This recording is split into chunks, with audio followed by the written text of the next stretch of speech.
everyone. I'm Eric Dyer from AIA Monterey Bay, and I want to thank everybody for coming to our fourth and final presentation of the AIA Monterey Bay's Arts and Architecture Lecture Series, Housing, Finding Solutions with Architecture. This evening will be a panel discussion and community forum on issues of housing, specifically on the Central Coast. I first want to thank our venue, Sandbox, and the founders, Michelle Jokic and Mark Talbot. And please go to sandboxsandcity.com for more information about their fantastic world-class musical performances and community events. I'd like to thank especially tonight's sponsor, Tim Allen Properties, for their support tonight and the continuing support of AIA Monterey Bay's public outreach. And additionally, I'd like to thank sponsors of our series, Midpen Housing, and Silveri Properties, and Silicon Constructors, and the Pine Inn. So please join me in thanking all those sponsors.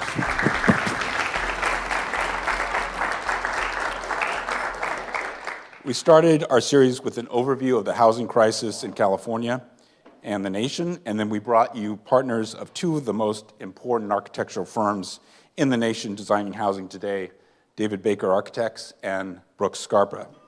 And they really showed how good design and architecture are integrally a part of addressing the housing crisis, and how citizen architects have made a difference in achieving progress and solutions. We now turn to our beloved Central Coast to have a deep discussion about the roadblocks preventing more housing, affordable and otherwise, from being created here, and seeing if we can move forward toward building more dense, affordable, equitable, appropriately located, scaled, and beautiful housing that will only vitalize and improve our cities, towns, and neighborhoods. I'm really excited about tonight's event because of how many important, smart, knowledgeable people from politicians, planners, housing advocates, developers, and architects are here. And so let me first introduce our panel. At the far end, we have Sibley Simon. He is partner at Workbench, which is a design build development company in Santa Cruz that focuses on housing. Sibley is also president of New Way Homes, a nonprofit that operates an impact investment fund to spur new workforce and affordable housing development. We have Mike DeLappa. He's executive director at Landwatch Monterey County. Kim Cole is here, community development director of the city of Monterey. Roxanne Wilson, Monterey County Homeless Services Director, and Catherine Avila of Avila Construction. And we are really honored to have many special guests in our audience tonight. First, we have our former Congressman, Sam Farr. We have Monterey County Supervisor, Mary Adams, Mayor Tyler Williamson of Monterey, Dave Stolt. Is Dave here? There he is, from the general manager of the Monterey Peninsula Water Management District. Kate Daniels. Kate is here. She's aide to State Senator John Laird and a Monterey County Planning Commissioner. Councilperson Karen Ferlito and Jeff Barron of the City of Carmel. We have City of Carmel's Planning and Building Director, Brandon Swanson. Brandon. And we have former Carmel City Councilperson and architect Victoria Beach. Is Marty Fleetwood here? Marty is here from Home Base and Housing for Kids. And Dan Silveri, Dan's at the end there, general contractor and developer from Silveri Properties and Silicon Construction. Matt Huerta of Matt Huerta Consulting is here. Matt. Gabe Sanders, Housing and Community Development Director of Monterey Bay Economic Partnership. Jim Zach. Jim is here. He's an architect and design build developer from Carmel and San Francisco.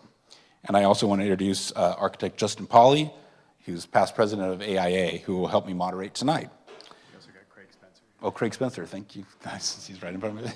Craig is, I don't know what your official title is, but he's planning director, I believe, or of Monterey County. Yeah. Okay. Head of the planning department of Monterey County, okay. Yeah, so there's a lot of people here to say a lot about this issue.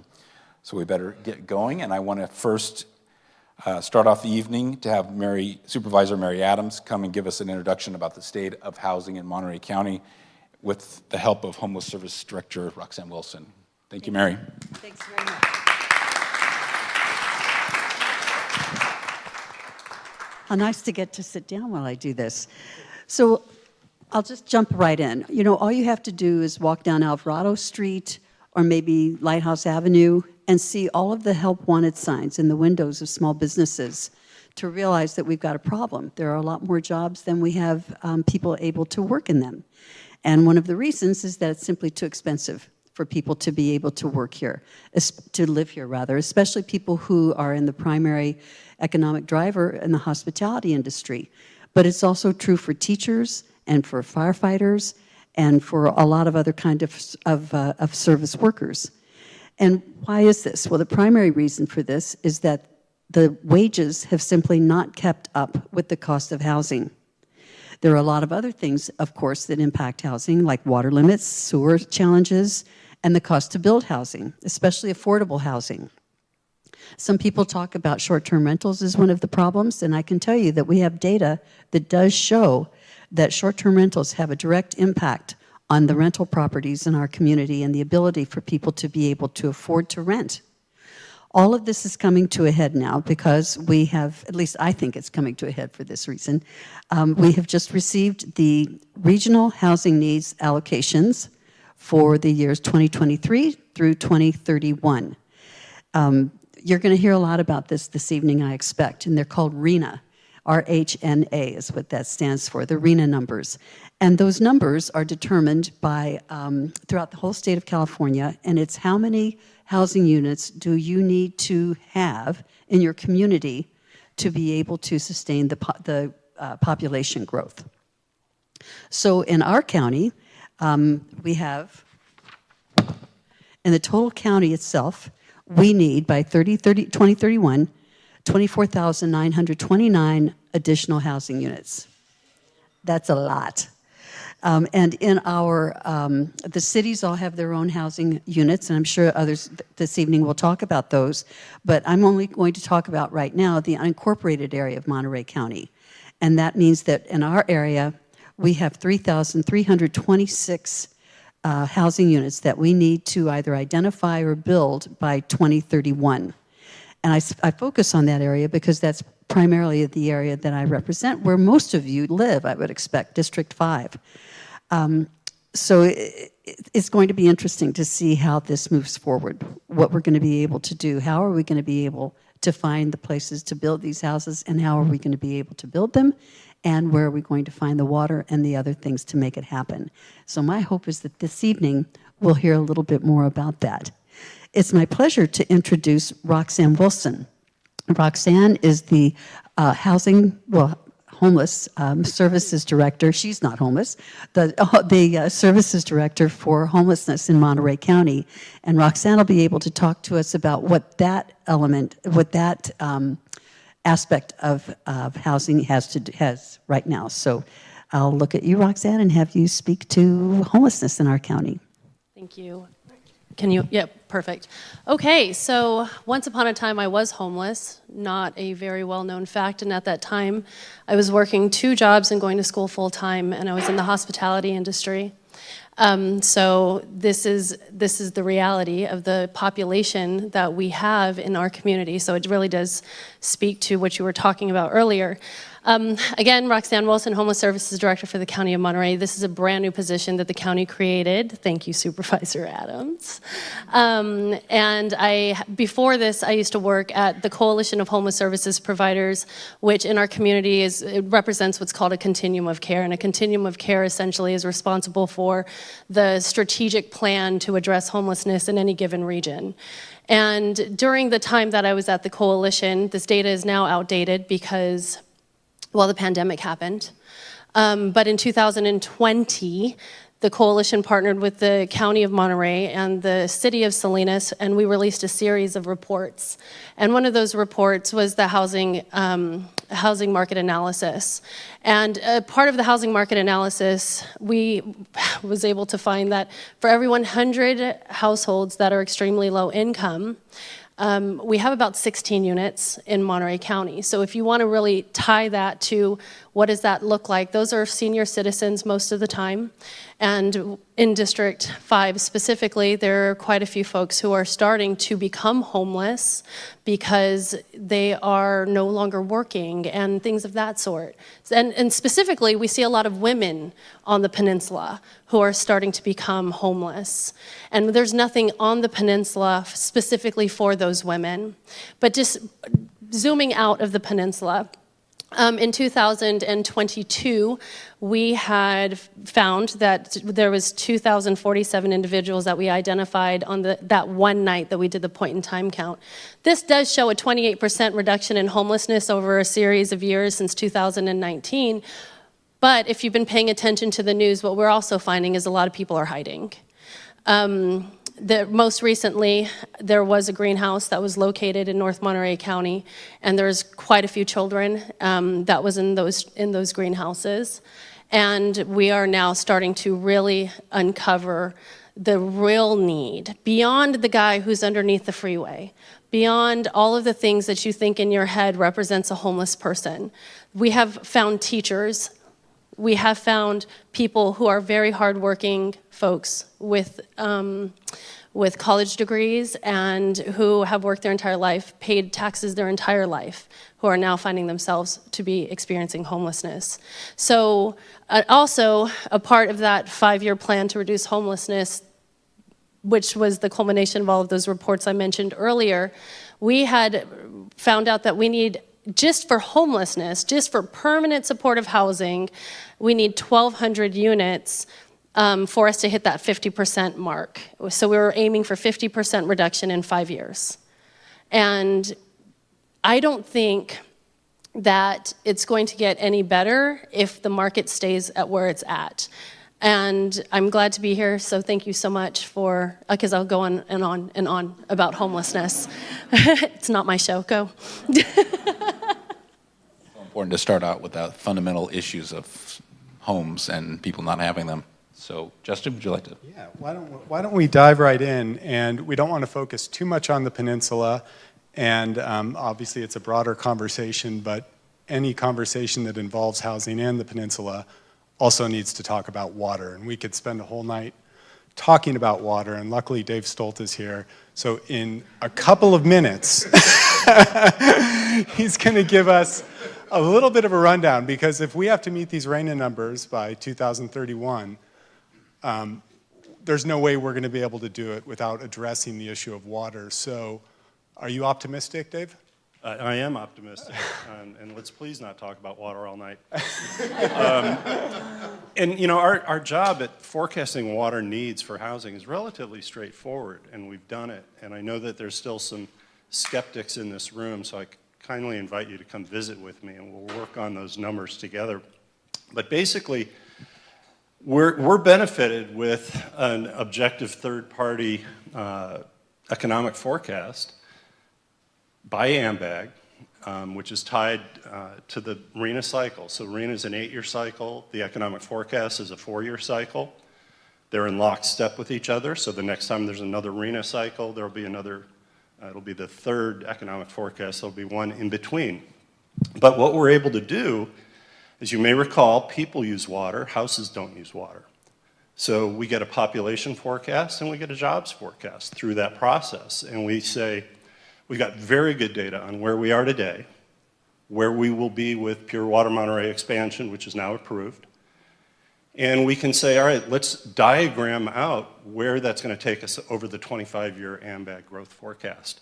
And we've done that. And we've figured out how much water is needed for people and how much water is needed for job creation, the non-residential water use. And we've noticed a little discrepancy in AMBAG's third area, which is housing.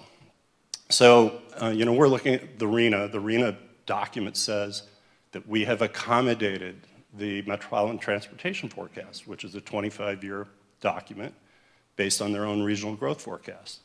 You go to the Metropolitan Transportation Forecast, it says we've relied on the regional growth forecast and RENA, and they're all self-reflecting and they're supposed to tie together, but they don't actually tie quite together. We've noticed there's a discrepancy between population forecasts and housing forecasts in the AMBAG documents. But it's not enough for us to worry about. We've looked at it in over 30 years. It's 144 acre-feet, which is actually a very small number. So as we look at RENA, excluding the county, because my eyes were open to the county just Monday or Tuesday it was, we've programmed 300 housing units for our water district on the peninsula for the unincorporated county. It looks like the county's thinking more along the lines of 1,100 to 1,300. The Carmel Valley Master Plan only has room for 190, so obviously that's going to have to get renegotiated with the Carmel Valley Association and so forth. So we're probably off a little bit in the unincorporated county, but there's 6,188 other units in the remaining 6 cities on the Monterey Peninsula. And we've looked at that, and we've looked at the amount of water that's needed for those units, and it's about 750 acre-feet before you deduct what's going to be served by another water distributor. Primarily Seaside will have Marina Coast Water for part of it, Delray Oaks. Monterey is very likely to take its four-doored piece and rezone it and put some housing up in there. So those will actually be served by Marina Coast Water District. But on our side of the equation, the water will be there with Pure Water Monterey expansion to meet all of the housing needs. We're a little bit different than Mayor Williamson in the fact that he wants to build it all in 8 years. We pretty much say it's not going to get built in 8 years. But either way, we can accommodate it over 25 to 30 years. That being said, as long as there's a cease and desist order hanging over our heads, we can't set new meters, we can't really proceed. So I'm up in Sacramento on Tuesday next week, Wednesday morning actually, to plead the case that as soon as we have a schedule for Pure Water Monterey, it's about a 24-month build, that we also want to have a schedule for lifting the cease and desist order, so those two can happen simultaneously.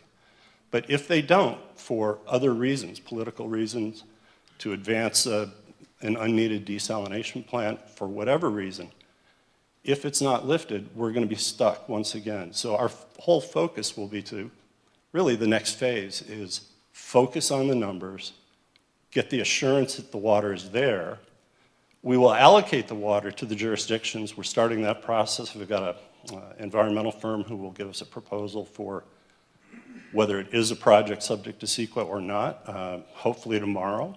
So we're moving, and we're trying to get this all in alignment so that when that water is wet and coming out of the plant, you can do it. And I've got a little piece of special legislation I'll be showing to our legislative delegation on how we might cleverly get around the cease and desist order for housing purposes. So that'll be subject of discussion also up in Sacramento on Tuesday. So we are moving, and we will make it available as best we can. Thanks, Dave. And just so I want to make sure we understand that you don't see more water being released for greenfield sites within the district until water is actually flowing from the new project. Well, so that goes back to this local versus state disconnect.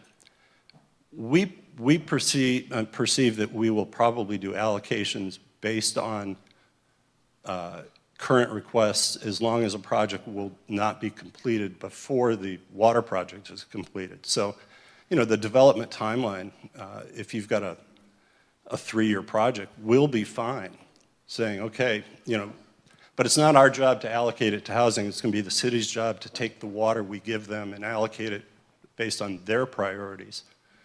But we will approve a water permit for a development as long as its completion date is estimated to be after the water project. Well, we're going to be talking about financing mechanisms later, and it'll be interesting to see what people think about whether those grants and loans would be awarded to projects that don't have water, technically. I mean, it's a really interesting question as we get into the complexity of developing these housing projects. Kim, we're talking a lot about RENA tonight. And just to remind everyone, it's the Regional Housing Needs Assessment. What happens to local governments that don't meet their quotas by 2031? So first of all, the first step is you have to plan for that number of units. And so this coming year, cities will be adopting housing elements to comply with the RENA number. They have a year after that to actually rezone the properties to meet the appropriate densities. About halfway through the RENA cycle, so between now and or the end of this year and 2031, if cities don't build their housing, there is a possibility that the state will assume permitting for local governments. I'm not sure what that looks like. I mean, it seems difficult to understand how they would actually receive applications and process them. But that is out there. I think the other thing that's out there that's probably more important right now is the penalties if you don't adopt your housing element and rezone the properties. And we're starting to see this in Southern California with the builder's remedy and other situations where local governments' powers, basically the discretionary powers, are being taken away if you don't obtain a certified housing element. So I think you'll see in the next year cities pushing really hard and counties to adopt their housing elements to meet the rezone requirements, and then lastly to see if the projects can actually be built. I'd hate to have to go to Sacramento to get a building permit. That would. I would love to. Really? Okay. Absolutely. Okay.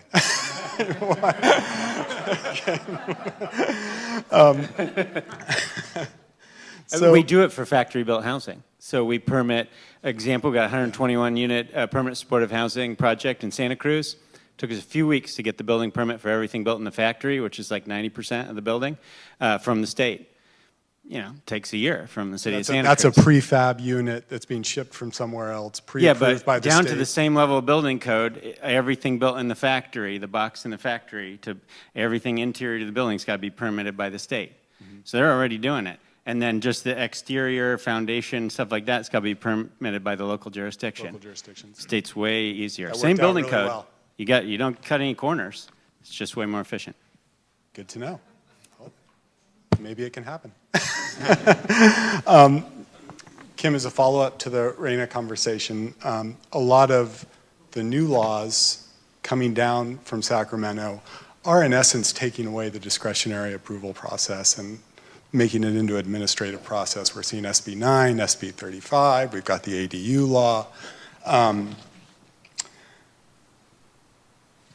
Monterey has been pretty proactive with the housing issue. How do you see these laws playing out at the local level? Are you seeing SB 35 projects? I know you've been aggressive with the ADUs, but this is, taking away that discretionary review process, and now we're just basically making it administrative. And is that being effective at the local level? And I welcome, our friends from Carmel and the county to weigh in on that as well. I want to hear from Kim first. Yeah. She's got the hot seat. So ADUs are working. I think it's the one housing type that we see being constructed. And the reason for that is because it doesn't require a new water meter, and they can operate within the water credits on site. I just read an article, there was one published by the San Francisco Chronicle. LA has actually permitted like 20,000 ADUs, so that statewide is a housing solution that's really working. I personally think part of that is because independent utility connections are not necessarily required. So some of the challenges in the field are resolved. SB 9 is interesting. I believe it's the Turner Center for Innovation out of UC Berkeley just published what's happened 1 year later after SB 9's been in effect. And they did a sampling of about 12 or 13 cities. I think the city of Los Angeles in total received about 200 applications and 30 have been approved. Statewide, we're not really seeing that being effective yet. In Monterey, we've received 2 applications. There are a lot of hurdles within the legislation. We do not have a local ordinance yet for SB 9, so I don't think it's our regulations that are standing in the way of people using the legislation. But some of the challenges are the state in a lot of their legislation is trying to address every issue. So they're looking at, the environment, and so you still have to do biotic studies. You still have to meet certain submittal requirements, and that's been tough. And I also don't think we're seeing a lot of people purchase properties and subdivide them because there's not the water to set the additional meters.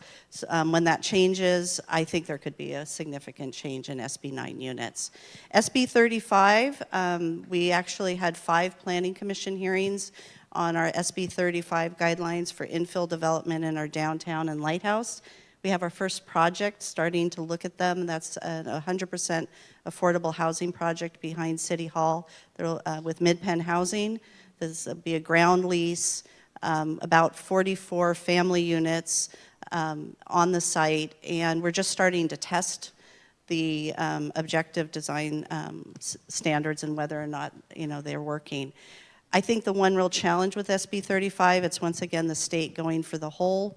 The projects have to be prevailing wage in order to use that legislation, and it's really only our 100% affordable housing developers that are able to achieve that right now. So are we making headway? The answer is yes, especially in the ADU arena. I think for the peninsula to really change, it's going to be when the water tap turns on. Thanks, Kim. I was just thinking, Kate Daniels, who's aide to John Laird, do you have any maybe comments about how the intents of these laws and how the state saw them being implemented and whether we're doing enough? Or do you see any changes that they're proposing to some of these laws or more laws that are coming down the pike that would help things and spur development? Excuse me, Kate, would you mind standing over here because we're videoing and for posterity? Not at all, thank you. You know, we get a lot of feedback in our office about the state legislation. We mostly get a lot of opposition to the state legislation.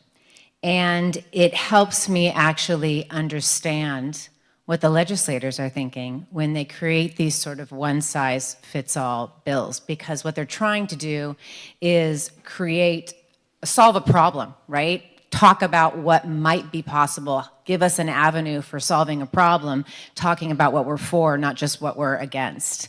And there are difficulties, but mostly when we hear people talk about the issues they have with this legislation, it's pretty fear-based. Senator Laird did not support, at the end of the day, SB 10, but he did support SB 9. And his concern, I believe, was local control, but I want to preface this by saying I'm in the district office, I'm not in Sacramento. So that's a lot of what happens is in Sacramento. But what can I say? Your question exactly was, you know, what do I see? I don't see a lot other than the ADU law, like Kim said, making any progress. And again, in this area, it goes back to water.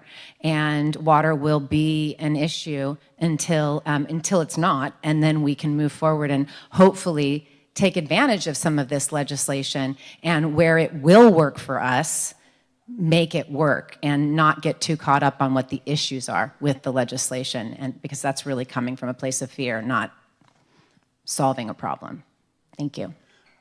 Yeah. Real quick, in case there's, and I know we've got a comment from Mike, there might be people in the audience, we're throwing around SB 9, SB 10, SB 35. Most people know what the ADU law is. Could you give like a one or two liner, like a one or two liner on Yes. what those laws are? So one or two liners on SB 9 and SB 10 is most of our neighborhoods are single-family zoned neighborhoods. And so what SB 9 would allow is for someone who lives on a property to subdivide that property, and either they could subdivide and sell half their property, or they can put a duplex on their property and rent out the upstairs unit or the downstairs unit.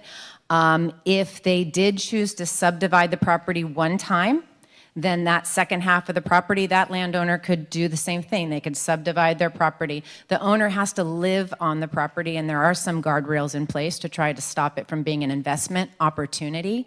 But I want to go back to something that was said earlier, I believe by Roxanne, which is here on the Monterey Peninsula, so many people get priced out of their homes when they have a crisis or a divorce or they get to a certain age. So much like the ADU law, SB 9 was created as an opportunity for a homeowner to actually stay in their home and create a rental opportunity on their property. So that's SB 9, and if you're afraid of it, it hasn't done anything. I mean, nothing's happened. I think what Kim said, one application. So don't be afraid of it. SB 10 was the opportunity to take a piece of property, and I don't know as much about it, but you could create 10 units on that property. Sibley, you want to just take over from here? Yeah, developers can't use SB 10. Cities or county can use SB 10. So that's a big difference, right? A homeowner could use SB 9 to subdivide, but this is the opportunity, if a city wants to upzone a property for up to 10 units from whatever it was before, very quickly, without a lengthy CEQA process. Exactly. If it meets its qualifications. So that, and cities do not have to use it, so. And again, the last thing I'll say about these bills, SB 9 in particular, lots of guardrails in place. You need the water. You need to be not in a high wildfire area. You need to be in an urban area. It has to be an urban zone. This isn't all throughout Monterey County. People can start changing single-family neighborhoods and subdividing and putting in duplexes, though duplexes are great. Mike, did you have something? Yeah, I'd like to weigh in on this question of water. And yeah, I really want to weigh in, and I'm gonna channel my inner Dave Stolt. So I'm gonna give you some numbers. The median household income in Monterey County is $82,000. The rule of thumb, more or less, is 2.5 times that for something that's affordable. So that gets you about $250,000. The median household price in the county is $900,000. So we do not have a water problem. I mean, we have 21,522 entitled units with water in Monterey County.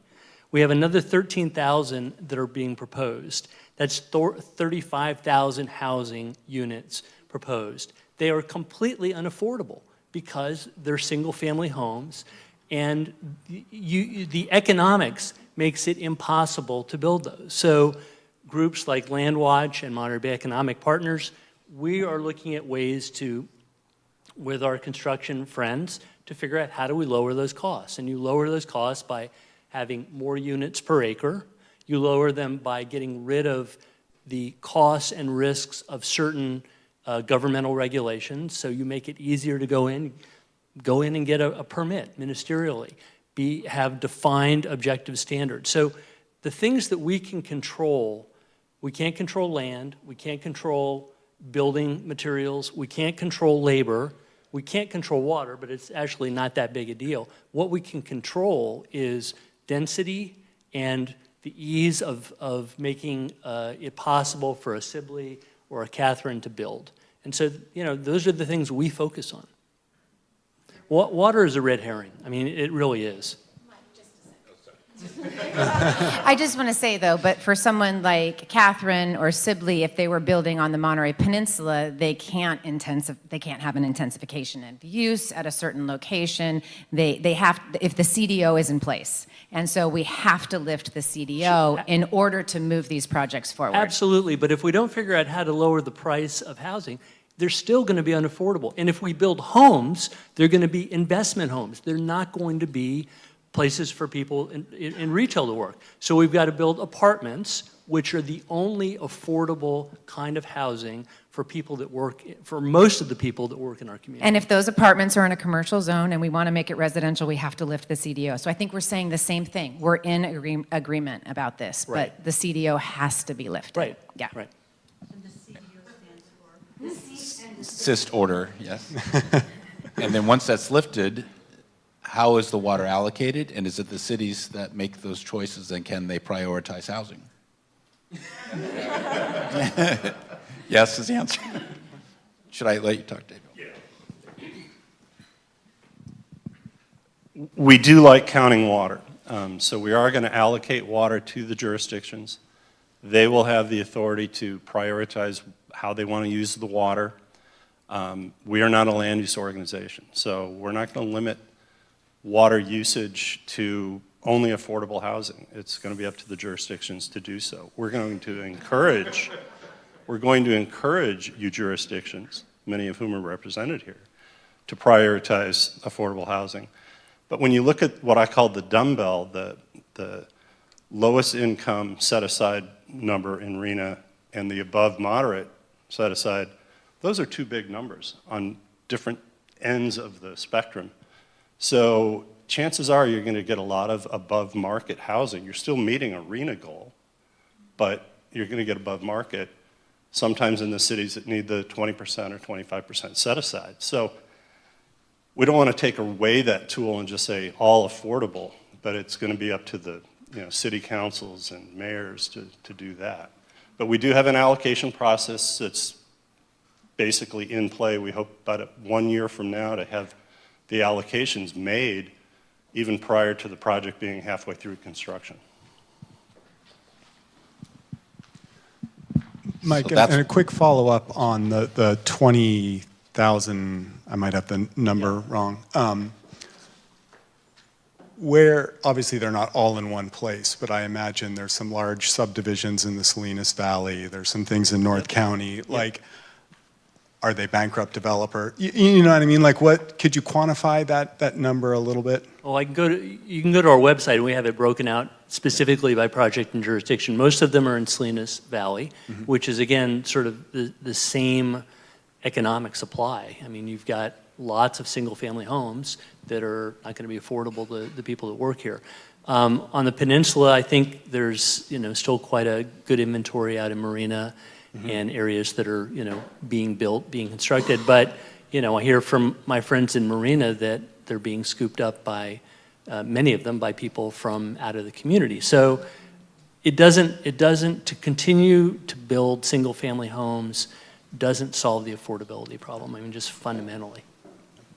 A lot of the laws that we've talked about or that were just introduced, in essence, they're streamlining the permitting process, and they're taking what once were discretionary permits, they're making them administrative permits. And it's somewhat, in a big picture, it's somewhat a reaction to a public process that's run amok. The inability to get things approved and get them built in California. And so we're getting these laws that are saying, okay, we're going to bypass that public process.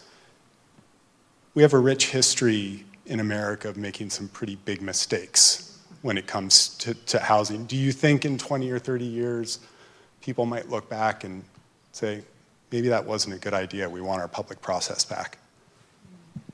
So I'll tell you what Oregon did in 1973. They came up with a public process around their general plans. They have comprehensive plans. They have a 20-year plan for housing and for employment. They draw an urban growth boundary. And once that plan is in place, everything's handled administratively. There is no CEQA, there's no, you have to, doing the public process is critical, but you can do it at the planning level rather than the project by project level. And unfortunately, California's history has been one of project by project, and I think it doesn't serve, it doesn't serve people that are trying to get affordable housing, and it doesn't serve climate. I mean, there's a lot of reasons that it's sort of bad planning. Sibley, it was looking like you might want to. I mean, it's hard to hold back. But I completely agree. And no, I actually don't think we will, because we still have enormous public process around all the planning process, right? And that's great. And we debate on what the housing element, should we do more density here or there? So, and then it's not quite, the streamlining is pretty surgical, and I'm a part of trying to get the wording right on these bills, and then they get evolved and changed, and so we are often passing bills, and then we go back like a SB 9. Oh, no one's using it. Well, what's wrong with that? Without opening Pandora's box, just like, okay, how can we fix that a little bit without the too many unintended consequences? And I think that, it's being done very step by step. So we're not throwing out the public process. We still have public hearings around almost every project. It's just, and in fact, a lot of that streamlining goes away if you're meeting the RENA goals, right? So it's tiered in that way, and it has to be infill, it's not, so there's so many guardrails and stuff. I actually think that's being done fairly well. Perfectly, it's never perfect, and we got to, hopefully keep cleaning up. every couple years as we see consequences. But I think, no, I don't think it's just pendulum swing way in the other direction. Yeah, and to what you were asking earlier, so the water is an issue in Monterey, and I would say if you want to have a rough guess at what's going to happen when that administrative barrier goes away, and it's just an administrative barrier because the residential use of water is going down. Even when we build this housing, it's going to keep going down. So it's not like we're still using less water than we were before, but we have to have permission to do it, right, in different buildings. So when that goes away, I think you're going to see, even if no more housing laws got passed, which more will get passed, you'll see what is happening right now in Santa Cruz, where we're in the densest places, the downtown and certain corridors. We're building bigger, denser buildings with more affordable housing in each one and more 100% affordable housing projects. More of all of that is happening in Santa Cruz. And I think they're different places, but they got some similar characteristics. And so I think you'll see a version of that on the peninsula as well once that's taken place, because you got bonus density, and the challenges between that and the Coastal Act are getting worked out. And you've got the SB 330, which is a lot of that streamlining. It says if you're meeting the objective standards and stuff, and it's been planned for, and that public process is happening, it's going to get approved. You have to approve it, essentially. So I think that's going to bear fruit. And now it's like I was counting up the other day for a presentation. We probably got 15 buildings in Santa Cruz that are 4 to 7 stories tall, 7 right in the core of downtown, 4 or 5 stories in other places, not out in the middle of neighborhoods, and not sprawling, and that's really exciting. We're going to see a few thousand units, and the city of Santa Cruz is probably going to hit its arena goals. Awesome. And how do you see design review playing a part in terms of getting away from, that's still discretionary review, in other words, but if you have the density and you have people wanting to build housing, is the design review an impediment? In other words, can we still have some sort of control over how your building looks, how it fits into the community, and things like that? The cities can have complete control with the caveat that how they do it has to have that zoned capacity for the housing element. So somewhere you have to hit permission realistically to build this much housing, but you can have complete control about where and what that is. But the thing is, you have to pass the rules up front with the public process that are these, quote, objective standards, right? So if you say everything's got to have a balcony, then everything's got to have a balcony, right? Or if you say there's got to articulate the frontage, or here's the height. And you got wiggle room when you do more affordability with the bonus density rules a little bit, et cetera. It gets complicated, but yes, you can absolutely do that, but you got to do it up front. You can't say, have frankly, a committee of amateurs saying, well, we don't know what it should be, but we don't like that. We go redo it, That's a problem. Do you have a comment? Again, 100% agree. There need to be objective standards worked out at the beginning of the process so that when a developer goes in, he or she knows exactly what they're getting into. And if you can define those standards and not put it to a group of people that are changing, views are changing, on these review boards, that will save money. That will make things less expensive. It is about taking the risk out of it as much as possible. It's that's about creating the certainty. Housing in a lot of ways. The one sense is before the SB 330 is passed, we have a housing project in Santa Cruz County, in unincorporated county. It's about to get finished and sell some houses, and it at least twice got rejected because of the color of the houses. And once they're done and people own them, they can paint them whatever color they want. There's no rule against that. But and that no longer, because there's no objective standard. If they told us what color palette you had to use at the beginning, we would have designed it that way. But we didn't. We designed it, and then they didn't like it. We designed it, we didn't like it. So that can no longer happen. That's great. Let's save 6 months the next time. I think we're going to talk about this a little bit later, but there is an issue of how you can encourage good design, and obviously having completely objective standards maybe takes away some of the intangibles that make something great. And how can we encourage it even with the discretionary review taken away? So that's another question maybe. Let's see if we can, you want to go on to financing a little bit? Or do you want I guess I'd just like to follow up that. How do you see a checklist approach like that playing out in a place like Carmel? where, you know, that you talk about a public process that often runs amok. Is it okay if I stand over here or over there? Okay, I'll walk over here. So it's a great question, and it's something we're wrestling with right now too, because we're in the midst of our housing element update as well. You know, the objective standards, like the panelists have been saying, that you can get creative with them. You can get close to that edge of having, you know, really like detailed design review, but you can't go over it. So we know that it has to happen. We know, you know, when you listen to these, as the panel put it, the boards of non-experts that say, I don't like this, I do like that, you get to learn, though, what your community does and doesn't like. So you can start to move towards some of those objective standards and get as close as possible. So if the question is, are people going to like it? The answer is no. I think that's the realistic answer, especially in places like Carmel by the Sea, where we have such a rich design tradition, and the way that the village looks and feels is such an intrinsic part of the village. But we know enough to hopefully be able to create some of these usable objective design standards, and also recognizing that the objective design standards don't have to apply to every property in the entire community and every project. It's when we're dealing with, you know, certain housing projects, there are a level where you can still have that subjective design review. So it's not an across the board, everything's going to look the same. It's for projects that really are great, that are going to create housing opportunities that we as a city should also support. So we need to look at ways to do that with objective design standards. But it's going to be hard, especially in places like Carmel by the Sea.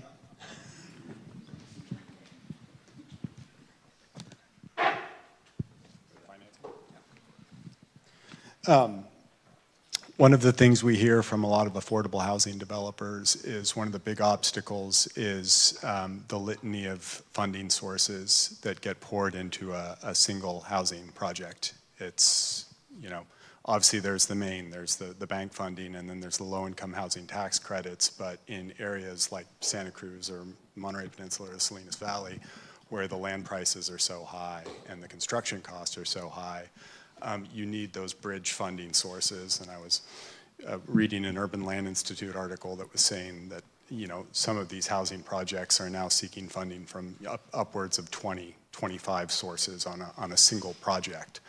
And there are states, I've heard, I don't know the details, that are working on sort of simplifying that application process, simplifying that funding source.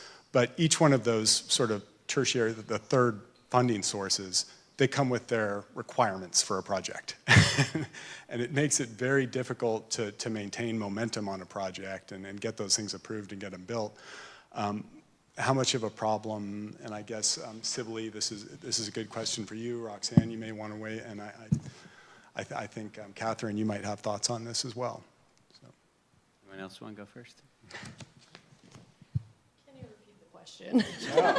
Yeah, so, well, I'm happy to do that. You know, it's just that there's so many, most affordable housing projects now have to have so many different sources of funding, and they all come with different requirements and different schedules, and it may take years to put enough of them together. I mean, no question that's a problem. Matt can probably talk more about it, but yeah, I mean, now we're at the point where with a publicly funded affordable housing project, there's some types of units in terms of number of bedrooms that we build larger than we do in market rate housing.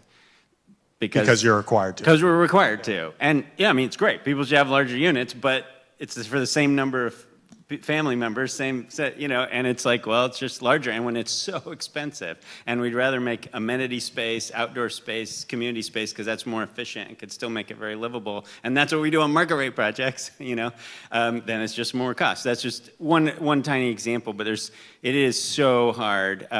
But I also want to highlight another part of it, which is that we need to fix that. And the state is taking steps. You know, they got this super NOFA now, so you can apply for a bunch of things all at once. So California is doing a part of that.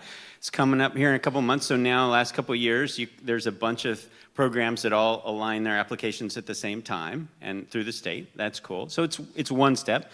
But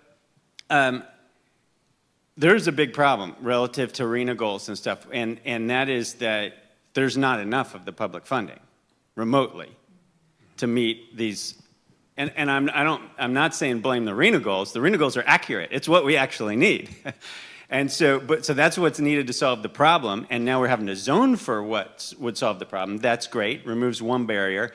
But we don't have the funding for subsidized units. And everywhere's got to come up with some local funding. So that's a thing we can work on in all our communities. How do we have at least a little bit of more local dollars? Because you have to have that to match, to attract those other sources. So that's on us. That's not on the state and federal government with their tax credit stuff. Like, we got to have the local sources. So we got to have the political will to find something that's a steady stream of money. But also then, once you're eligible for attracting that to your community, because you got the matching funds, there's not enough total. Every project that gets done will be awesome. It's great. We got to add it. It saves lives. It's great for our community.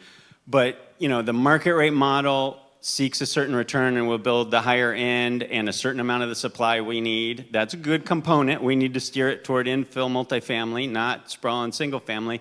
Then we got these subsidized. What I work on is trying to figure out, how do we get everything else in between? More lower income affordable housing, more things for teachers who don't qualify for low income affordable housing, and everything. And so we need investment structures, financial structures and a part of that's the city lowering risk on the process.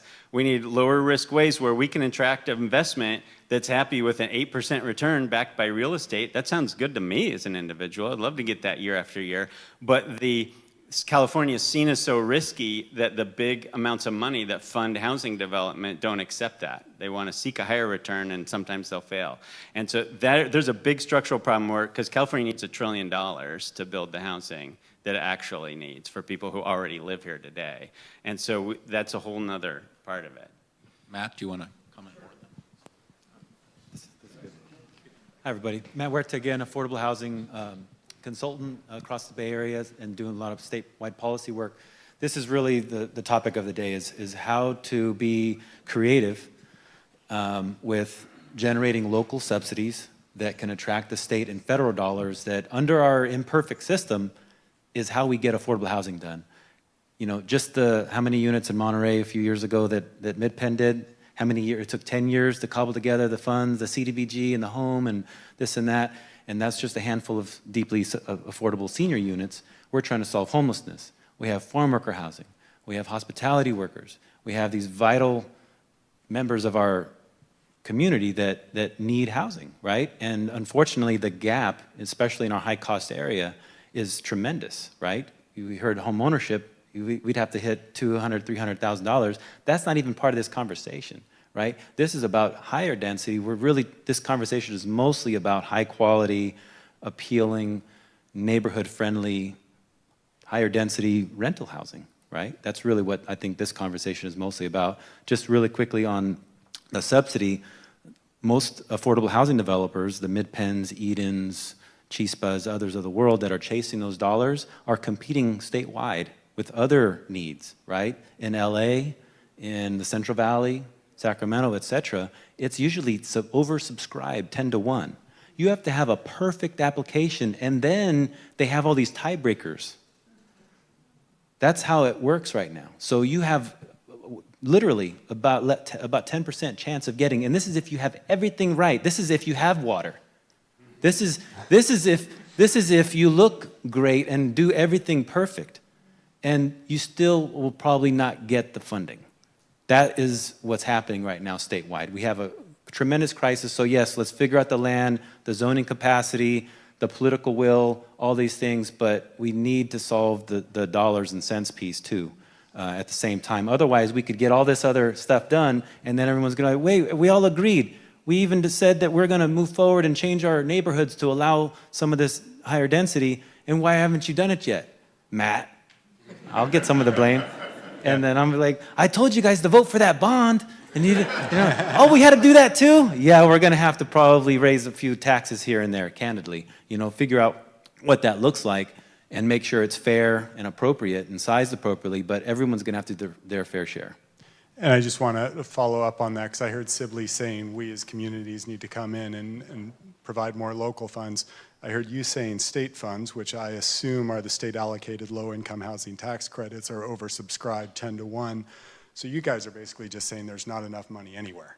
It's not a lack. It's not just a lack of federal funds. It's not a lack of state funds. There's not enough in total. Yeah. But we still want to get our fair share of what does exist, right? And to do that, we have to have local matching funds. So I do want to add something to that because I'm not a developer and I'll never pretend to be. I actually said that in my interview with the county.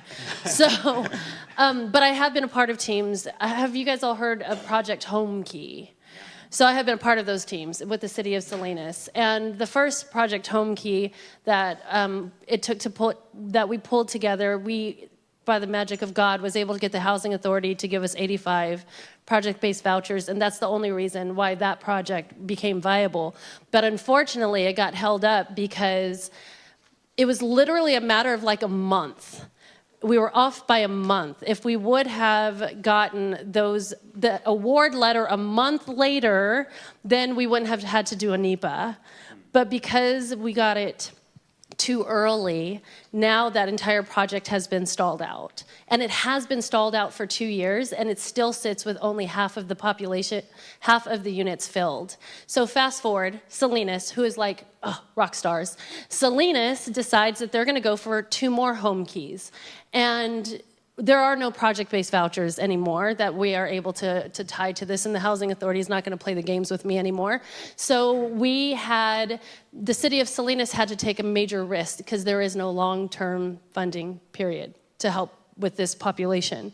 But Salinas absorbed that risk because what we do know is that there's a lot of other types of vouchers that are out there that are going unused, right? Because landlords don't take vouchers. Vouchers aren't worth that much money in general. No matter what we do, it's still never going to be good enough for someone to take a voucher. So the city of Salinas had to just absorb the risk. And that's basically what we have to explore now is are jurisdictions willing to absorb the risk of knowing that you can't pencil it out actually past a few years, but we're going to do it anyway because it's the right thing to do. And the answer is most jurisdictions won't. And Salinas really stepped up. So it's the ongoing wraparound services that are required, and they're going to pay for that. They're putting their general fund on the line regarding that. And it's a huge risk for the city. And I'm curious, do we have an estimate of what that value is for wraparound services on an annual basis?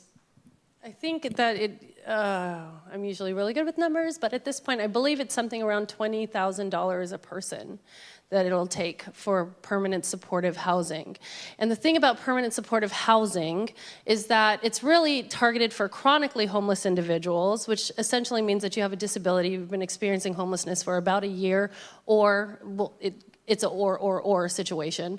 But the longer we allow people to sit outside, the more likely they are to become chronically homeless.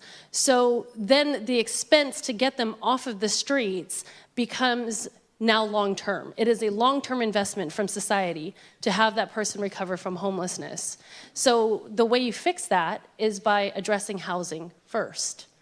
And it's damn near impossible, really, in this community if we're not building and building and building.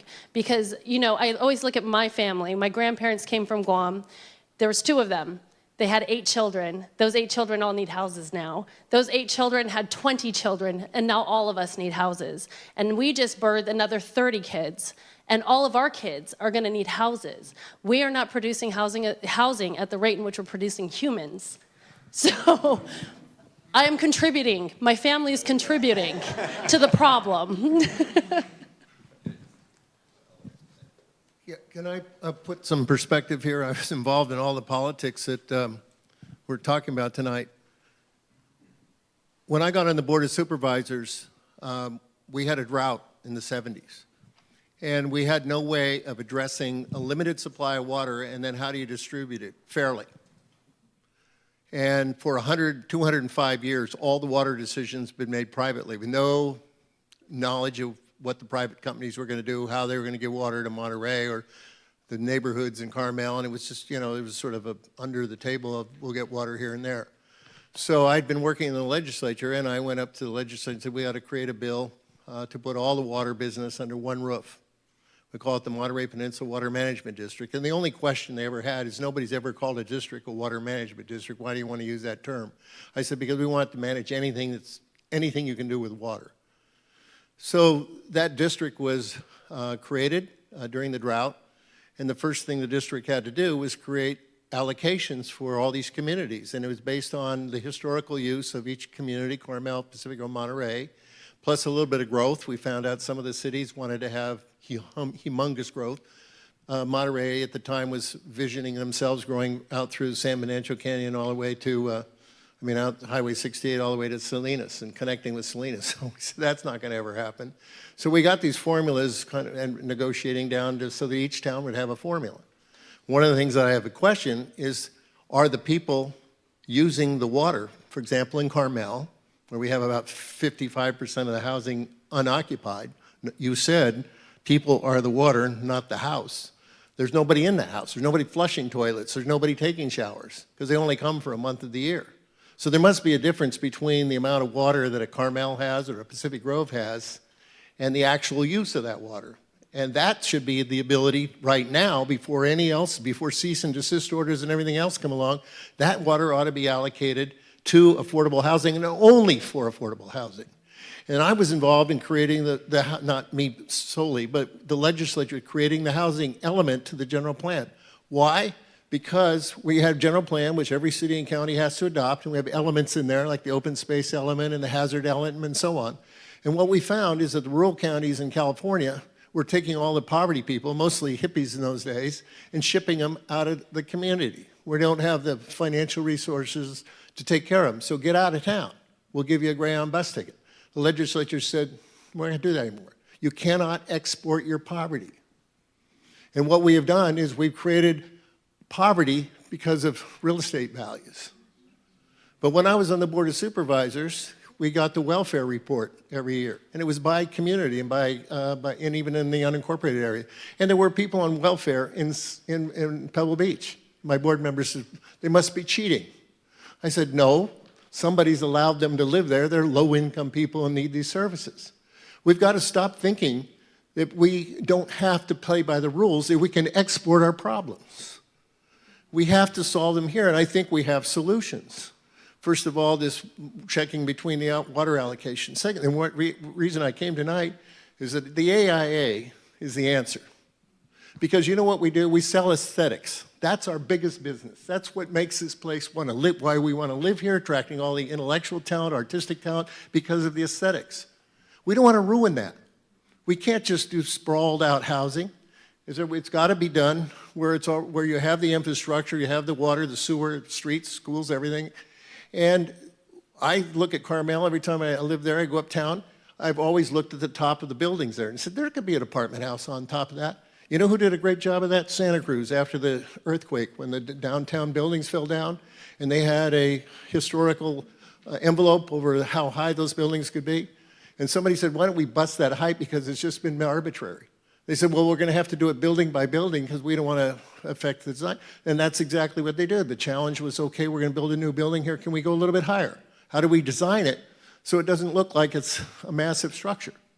And they did a marvelous job of being able to increase the number of people on Pacific Avenue, both business and residential. So I think that all our communities can absorb it. The other thing that I found when we were transferring Fort Ord is as big as the land at Fort Ord is as big as the city of San Francisco, 28,000 acres.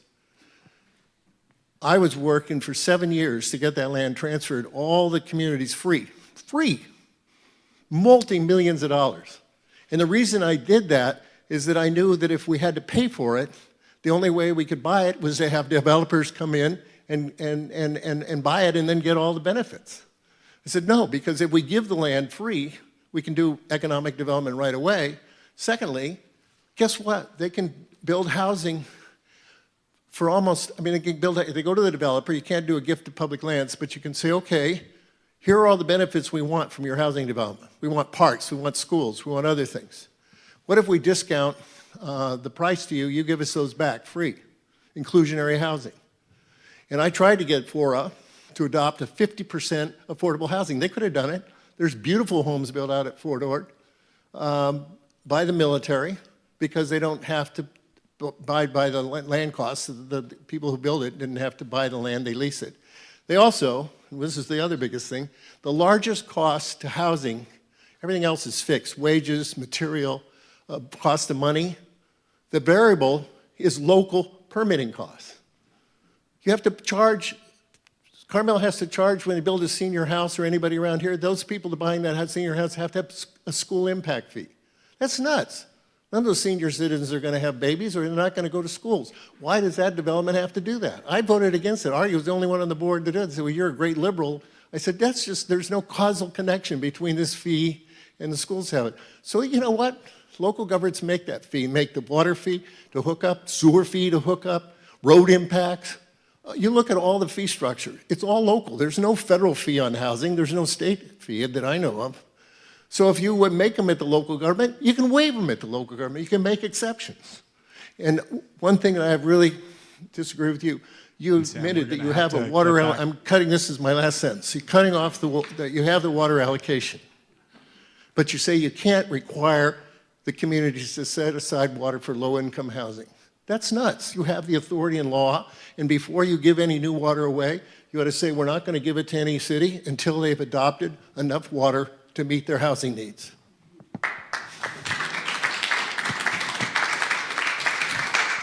Thanks, Sam. We want to sort of tie up the financing conversation. And Catherine, I want to come back to you because I know that Avila has built farm worker housing in the Salinas Valley, which is sort of an interesting, it's a niche product. And I don't think that those projects, they weren't built for years, and you had the Bracero program back in the day, and they were all building the bunk sheds and things like that. But for a long time there, no one was building farm worker housing, and it started again. Can you comment a little on why that started again? Is that being financed privately by the ag companies, or are you relying on tax credits? Sure. I wish I had the silver bullet. I'll just start by saying that. It's very simple. The agricultural firms are making a huge investment in their businesses and in their workforces. So they're putting their own private funds on the line to make sure their workforce is housed, which is super admirable thing. So 100% private financing. There is no government subsidy. There's a lot of them going up. Yes. I think we've built close to 400 units now. And that's just Avila. That's just Avila, yeah. So lots, and you guys can clap for me, that's awesome, but clap for the ag firms. Like I said, it's a really incredible thing that they're doing. So it's 100% privately funded, and they're expensive. But these agriculture firms really see this housing somewhat like a tractor, right? They just can't do their jobs without it. So this is what we need to do, and this is the right thing to do, and it takes pressure off the greater housing, stock. So super important. And what we focus on is not subsidy, right? Like I said, it's privately funded, but how can we drive costs down, right? So time, money, risk. Those are our three things that are impediments to housing always, for all types of housing, not just farm worker housing. So how can we get density to decrease cost? We are not a historically dense place, and I think that really needs to change in a big way. I actually just had a conversation with one of the staff members at the county yesterday. He said, why don't you build apartments like all over the place, more of them, right? Besides farm worker housing. I said, it's not allowed, right? We just can't. Unless you have a very large parcel, you can't put that many units all in one place. We're not set up to do that. So that really needs to change moving forward. Interest rates are playing an interesting role right now in housing decisions, right? I just got a notice from my bank today. Your savings account's yielding now 4.5%. So with a return like that, if people have cash somewhere, a no-risk situation where they can make a return, it's going to be really hard to convince them to invest that in housing. So we're at an interesting predicament now where we might see people who are more cash heavy are the only ones investing in housing. So we'll see how that plays out. And then process. I think this is my biggest one in terms of producing more housing. The question was brought up earlier, is this a mistake to move away from this project by project discretionary review? Absolutely not, in my opinion. This is a project by project review is not a value add process at this point. Gets folks in the community very worked up. There's very little positive return from those conversations. It drags things out for a very long time. So on any given project, for farm worker housing, for example, we might go to LUAC, local Land Use Advisory Committee, Agriculture, all the acronyms, the Agricultural Advisory Committee, the Airport Advisory Committee, right? The Planning Commission, maybe 2 or 3 times, depending on how conversations go, and you ultimately could get appealed to the Board of Supervisors, right? So you have a situation where you could have 5 or 6 hearings very easily on a single project. And my argument is, as we approach these RENA numbers that are quite daunting, frankly, we don't have enough time in the day to go to that many public hearings and still produce, right? We need to start making choices about which housing projects can move forward at a staff level. As Mike suggested earlier, right? Focus on the public engagement at the general plan level, at the housing element level. Let's really engage there, write a good playbook, right? And then set the field and let the players play and let staff, be the referee, if you will, administer those things. But it's got to change. Our process is very broken. It's no surprise we don't have a lot of housing. And that's interesting, and I just want to follow up on that because you talk about the ag companies financing those projects. Back in the day, Spreckles was a factory town. The idea of corporations, and you talked, Sibley, you talked about the need for local financing. We're reading news articles about the Salinas Unified School District building housing on, I think it's Market Street or something like that. And, do we need to create a scenario where these disparate corporations and quasi-government entities are feeding money into a housing fund that are bridging that gap that you were talking about earlier of the local resources? I would argue no. They like to do it on their own. They're very efficient at doing it on their own, and it gives them the ability to do it in a fully privately funded way, which keeps costs down. So as soon as we pass money to a government entity and then pass it back into the private realm, prevailing wages come into effect, right? And that drives housing costs up in a significant way to 25, 30, 35%, depending on who you talk to. So to the extent that the private industry can perform on their own, let them roll, right? They're doing their thing, and ag might be unique because they're in such a risky business themselves. They might not mind the risk of housing and the process as much as other people might, right? Other people have talked to us about it to say, can we do this? And we explain the process and we explain the risk involved and all those things. And they're like, oh, whoa, I am in over my head already. I'm out, right? And the ag guys have a little more tolerance for that. So, it's industry specific. And then it's also very important to the agricultural operators that they are sure they can run a tight ship. So if they are alone in that housing complex, they can assure that good quality. Yeah.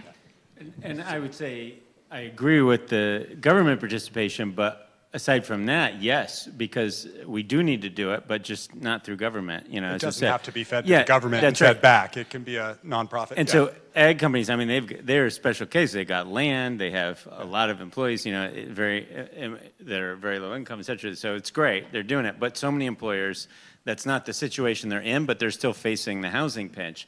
And you see the giant companies, like the tech companies in Silicon Valley, they have put a lot of money, billions of dollars into affordable housing, right? So they have found funds through CDFIs, financial institutions, stuff to do that.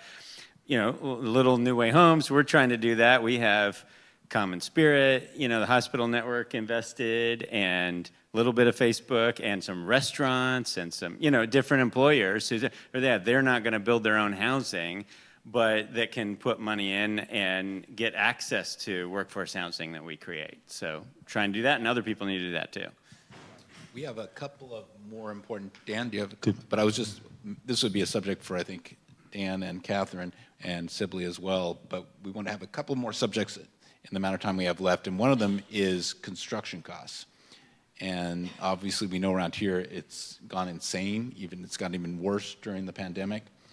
And there's obviously, here particularly, we have labor shortages, which probably are caused by the lack of housing. So it's this vicious cycle. Do you see ways in which we can be more efficient as architects and builders, and is the industry need change to improve basically how much it costs to build something, just in materials and labor? Density and repetition are probably the most straightforward ways to achieve that, right? So minimizing the quantity of unit types you have in any given project. So really trying to be repetitious about materials and those kind of things. We've studied modular extensively on behalf of clients, and doesn't seem like it was there yet when we studied it. It sounds like you might have other thoughts on that. You're finding a way to make that work. It does work in some situations if you have prevailing wages in play, might make sense. It also works really well in areas that have inclement weather. Either it snows a whole bunch or rains a whole bunch, or it's too hot to work, and we don't have those conditions here, so it's a little less appealing than it might be in other regions of the country. So we're not seeing the innovation on the construction method as much as, you know, some news articles might lead people to believe. That the hope isn't there as much on the ground. And then on the labor front, the shortages of labor were actually exacerbated by weather, is what we're seeing. There were so many projects that just couldn't start for an extended period of time this winter. A lot of folks that are involved with grading, underground utilities, those kind of trades. Short-term. Well, it was a short-term issue, but they all got laid off, and then they all go find other jobs, right? And then now we're ready to go, it's drying out, and no one's there, right? Where's the plumber? The plumber laid off the entire crew, right? There's no one to install the pipes anymore. So that's a problem, and may be resolved with time, but at least for this year, it's a problem. Dan, do you want to talk about any of the construction issues? I know we had a conversation about PG&E, for example. Well, right now, that's funny you brought that up, but the National Association of Home Builders 2 days ago said that they've got all their new subdivisions ready to go and they have no transformers. If you went to our project at 520 Lighthouse right now, I have 10 guys there right now with a crane setting our transformer. For the third time, the first two defaulted. So I have people with clothes hanging in their closets ready to move in for the last 6 months. And sometimes it's kind of interesting to talk. Let's talk about real money. That's cost me $132,000 a month for that building to sit there. So the other thing I wanted to bring up real quick is, with regard to architecture, we have some affordable housing that are 250 square feet and meet ADA. So you can build smaller units that do work. And they're 22 years old in Salinas. So with affordable housing, so we make our living with luxury and market rate housing. It really sounds goofy, but we make our life with our affordable housing. If you're going to go in the affordable housing business to make money, get over it. Who's here from Mid-Penn? You know, and the struggle, the other part of the struggle with affordable housing is how do you manage it? Sunday morning was Mother's Day. I was at the Monterey Hotel Apartments Sunday morning with my wife texting me, when are you coming home? The pump for the sewer line busted, and it was backing up in the units. Honest to goodness. But that's part of it. If it weren't for the city of Monterey, the Monterey Hotel Apartments would not exist. Those are the ones that are on Calle Principal and Alvarado. They sat there for about 3.5 years, shrink-wrapped, because the original guys went broke. Then they interviewed a few people, including myself, and said, hey, can you guys help out a little? Well, I was fortunate enough that I'm not only do development, I do general construction. So I could cut my fee down, at least I could cover the overhead between the two somehow. The city of Monterey had $3.5 million in it and put another, I don't remember now, Kim, about $2.5 million more. So they're in at $6 million. We have 18, and I welcome any of you to come visit. We have 18 beautiful family units there. And my attorney was there the other day and she says, can I live here, Dan? I said, no, you make way too much money. But it's from the heart. If you're in affordable housing to make money, get over it. It's got to come from the heart. Our units in Salinas, Ana Caballero, 22 years now we've been over there.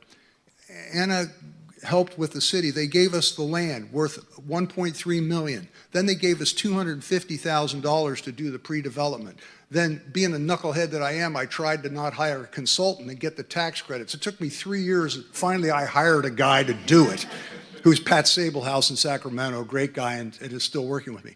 We have the ones we talked about at Monterey Hotel Apartments. So in Carmel, Trevitt Court. So Trevitt family had that property. They passed away, and there was a few of them left. And they said, hey, we're going to donate the property. And the city said, gee, we need to keep some of this. You're going to do senior housing. So Carmel Foundation said yes. So we all got together. Eric Miller was our architect, and he designed some really small units with a little bit of an underground garage. And between a whole bunch of people raising money and making it happen, there's 14 really beautiful units there. But those units, there's folks living in there that pay $350 a month rent, and they only make $800 a month. And I got to tell you, here, I'm elderly. Man, I couldn't believe how old I've gotten. But there's folks in there 80 years old. I don't know where they would live. Our project in Salinas, I don't know where those people. I've got people that live there for 22 years now, and I don't know where they live. But it's not that easy, folks, let me tell you. We got people, we had the city of Salinas' police department, they've got a lot of unlawful stuff going on. They don't need us calling them up about a rowdy tenant. We had a young man, and he was having some problems. His medication was wrong. He jumped off the building. He didn't die, but he's a paraplegic now. And you know, what a shame. So there's a lot to affordable housing. How are you going to manage it? How are you going to put it together? But it comes from the heart. You got to have cities of Monterey. You got to have city of Carmel. You got Siegel. So there was all these people that kept putting money in it. And Jill Sheffield came to me at the end of the job at Carmel and said, Dan, we got like $2.5 million that we've paid you that I don't know where we got the money from, but we're going to have to get a loan or figure out how we're going to do it. Barnett Siegel Foundation. What a great man he was. A single man. When he died, he had his nephew take over his funds. He helped at the Monterey Sports Center. He did this. He did. So I talked to his cousin. I'm sorry, I can't remember. Bill Broadsley, I think. Yeah, Bill Broadsley. So I went to Bill. I said, hey, Bill, we got to retire some of this debt. You got to talk about real money. $1 million. And then a couple other people, a Kaminsky family, they put some money in. A couple other people did. There's no debt there now, and that's why these folks have a place to live. So you gotta put the deal together, and then you gotta go beg. Okay. Thank you. And simply, I wanted to thank you, Dan. I wanted to also talk about, you know, we talking about this construction and different techniques, and I know you're doing some modular stuff. So, do you have any comments about how to lower costs other than just density? Try to go fast, because that's the number one, density. As I said, you know, and every time we have a community meeting and chop a floor off a project, it becomes less affordable, more expensive, right? So that's why we got to not do that, and in fact, enable more density. And the bigger the project, I was skeptical of this at first. It's absolutely, the bigger the project, actually, the higher percentage of it can be affordable housing, even when it's privately financed, you know? So we just have to have the scale. So the number two is parking. The more, on an infill site, the more you build parking, the less affordable, the more expensive, the less you just have to give up on the project because it can't work. So now some people are going to have cars, but there's more and more people who are very interested or already do live places without cars, right? And then we can do more to enhance and make that possible. We're doing a lot of infill projects where we would rather spend a lot of money on amenities, subsidize e-bikes, everything, you know, we can come up with shared vehicles. We build parking spaces for shared electric vehicles that people can check out, you know, all kinds of stuff like that. Saves a lot of money, and again, we don't have to pretend everybody wants to live there, but there are a lot of people who do rather have affordable rent in a place where they can walk to work and groceries and everything else. If you give them some transportation help, we buy bus passes for everybody who lives in an apartment building. We do that instead of build parking, you know, all that. So parking's a big one. But then after that, there is a long tail. And jurisdictions don't go into their own rules and say, the problem is it's 100 different things. But we need to look at our own rules, and some of it's a state level, but a lot of it's local, about all the little things. And yes, some of it's the time, the delays, PG&E, how long it takes them to come and, you know, hook up power or whatever, all those things. But it's also, there's a zillion number. I'll give one example. When we got Santa Cruz County to pass this, and we just got Oakland to pass this. Thank you, Jay Gentry, who's in the audience today. A couple years ago, he put me together with a plumbing expert. And there's this Appendix M of the California Plumbing Code. It's like dusty. Nobody looks at it. It's in the back. Because it's in the state code already approved, but your local jurisdiction has to approve it. So nobody uses it, because literally 539 jurisdictions in California, one of them actually adopted it. And what it does is it right-sizes the amount of water you supply to an apartment building or a hotel or whatever else. It turns out we've been oversupplying water. Nobody uses the size of pipes we put in based on 1920s calculations in the plumbing code, assuming every fixture and washing machine and dishwasher is going to all be turned on at once, right? And so then you save hundreds of thousands of dollars in fees when you have a smaller water meter. And then you don't need as many water credits. And it all comes together. And it's like, oh, and when people turn on their tap, they get hot water faster because the pipes are appropriate size. So, and then you get a smaller hot water heater and use less energy. Oh my God, there's no reason not to do it. And when we tell this to city council people, they're like, why don't we do that? And they ask the building department, they're like, yeah, it's fine, it's approved, we just have to adopt it. And you go to the water district and they're like, yeah, we know, these pipes are bigger than they need. And I was like, so, but the problem is, like, who's ever heard of this stuff? And so we have to go through and find all that, and we pay more in fees than we do for land, you know, so we got to scrub the fees, all that stuff. So there are many opportunities to lower building costs. You had to get to the people, like, and sometimes swinging the hammers to find them. So you got to do that work, and nobody in the jurisdiction, it's nobody's job to, like, go back and look at where are we causing people to spend money for no good reason. So that's my spiel.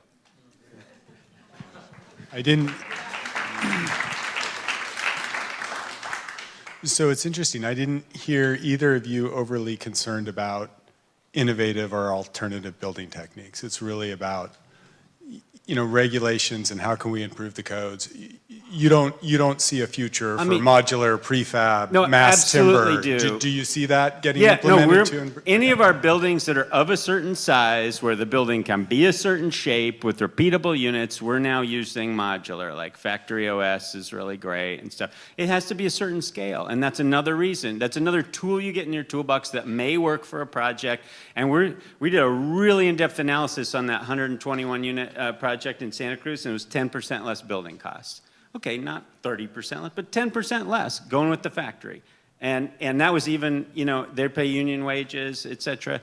And then you save, a lot of that you save time, so you save interest. So the savings has actually gone up when interest rates have gone up, right? So, and then if you get taller, now you've got mass timber instead of steel and stuff. So, you know, there's hotels of that height here in Monterey. If we could actually build apartment buildings that are as tall as some of our hotels, we'd use mass timber. And now that's a lot less expensive than the concrete and steel and better, you know, from a carbon point of view. So yes, but very much so. If somebody sends me another article about 3D printing houses, I'm gonna light my hair on fire.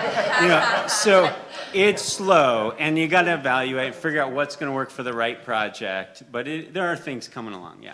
I think some of the articles hype up the technology more than if you see it in person. It's really not anything wild, right? I visited 2 different places in Idaho.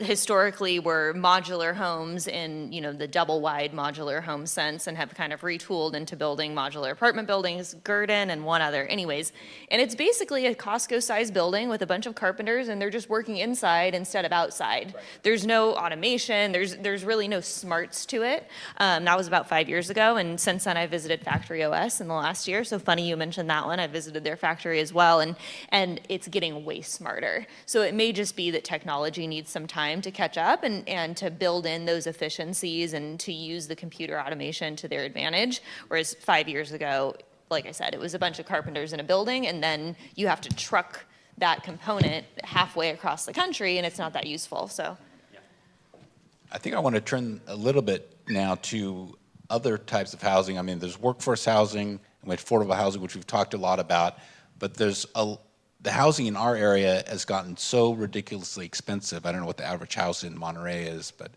or Carmel certainly is higher than that, but $1 million wouldn't be surprising. With density, if you have water, if you had a decent site, and it doesn't have to be big, can they start to build, you know, housing and units, maybe make density sexier, have smaller square footages be appealable to people, but, you know, have a middle-class family just wants to buy a $500,000 condo. Can that sort of, is that market there, or is it possible? Is the market there? Would the people buy it? I think absolutely, yeah. Yes. But can you build for that amount of money? What would need to be in place to make that happen, do you think?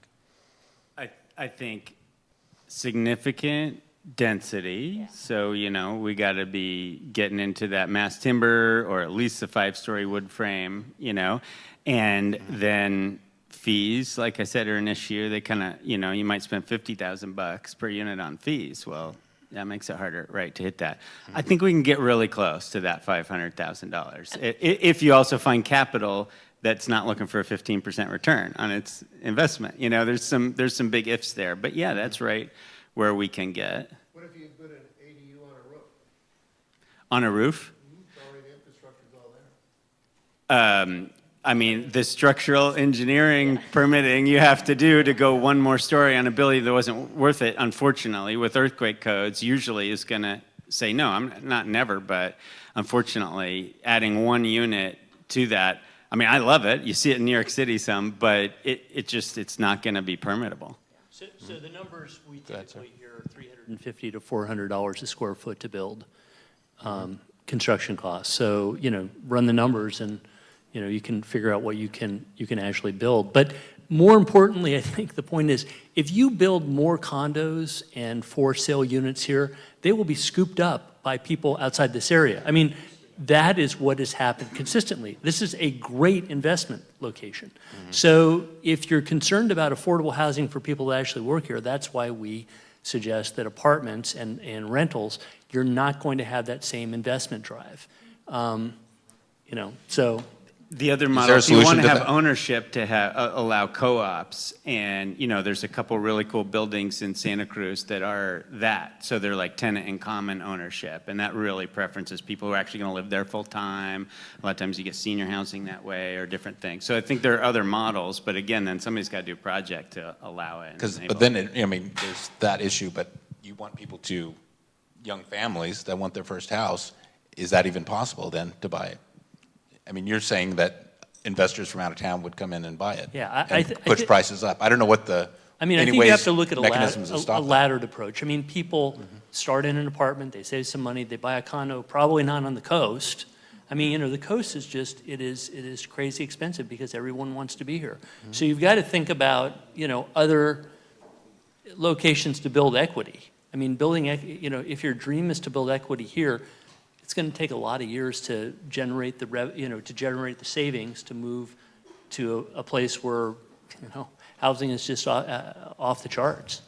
I'd love someone to explore, like, you know, the fair housing law, you can't discriminate based on where someone lives or where they're moving from and that kind of thing. But there often can be preferences or even requirements for like first-time home buyers or other things. So I wouldn't give up. I suspect there's something, if we did a project or MBEP did a project, we could come up with, you know, what's the policies that local jurisdiction could do to allow ownership units that are really going to be biased towards local workforce. But and I think there's a huge education opportunity for small multifamily. When I say that, duplex, triplex, so very, very small, right? Especially for, you know, that young professional, they probably have a good job, or maybe a young family that's a dual income.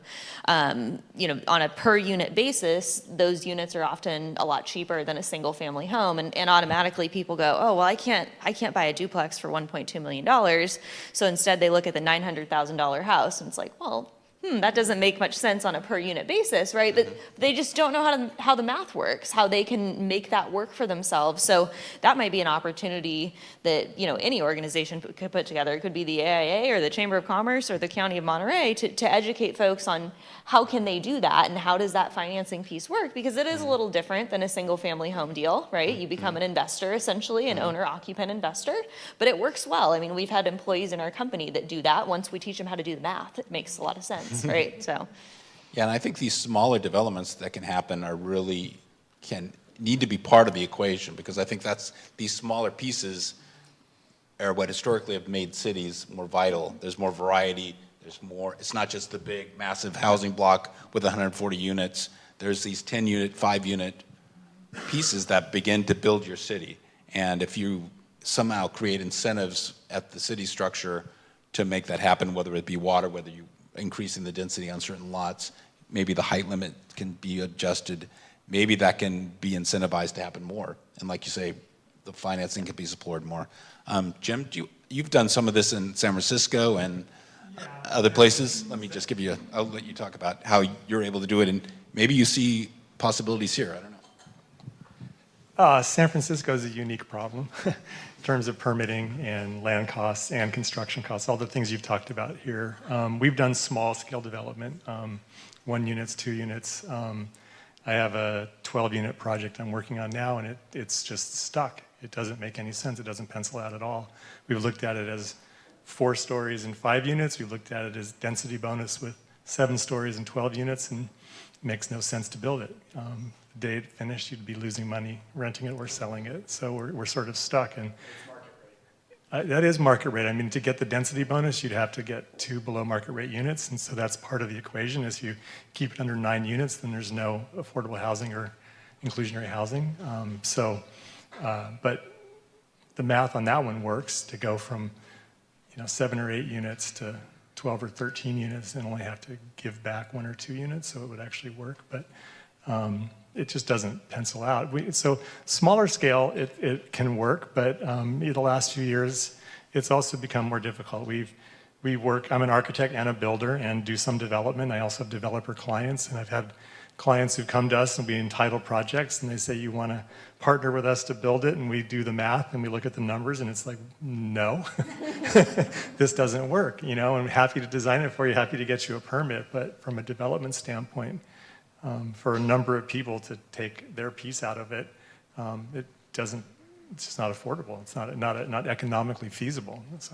So it's difficult. Moving that down here, I'm from here, left 40 years ago, and I'm trying to come back a little bit, and I'm very interested in doing some smaller scale. I mean, to me, development like this project is really fantastic, and to come to the peninsula again and start to see progressive design is really quite amazing. And the first lecture here, I can remember, doing construction work in Sand City 45 years ago, and young carpenter, and then to come here and walk around, it just feels like South of Market in San Francisco. It's kind of exciting. So I'm trying to learn the ropes in terms of the water issues and what it would take to actually do development. There's just so much money here, and it's like, I think what you're saying is that anytime anything comes on the market, someone who comes in from the outside can buy it, and it's difficult. So.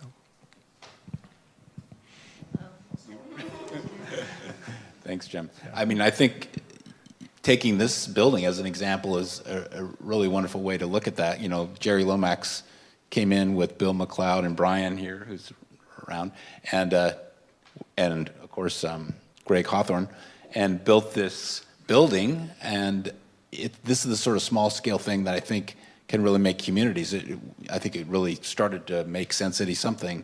And then I'm not gonna name names, but there's a large building that was done rather poorly down the street, and it seemed to me like that it was much more dense and tall, but the design, nobody wanted to live in it, and I think it really kind of put a wrench in the development and vitality of Sand City.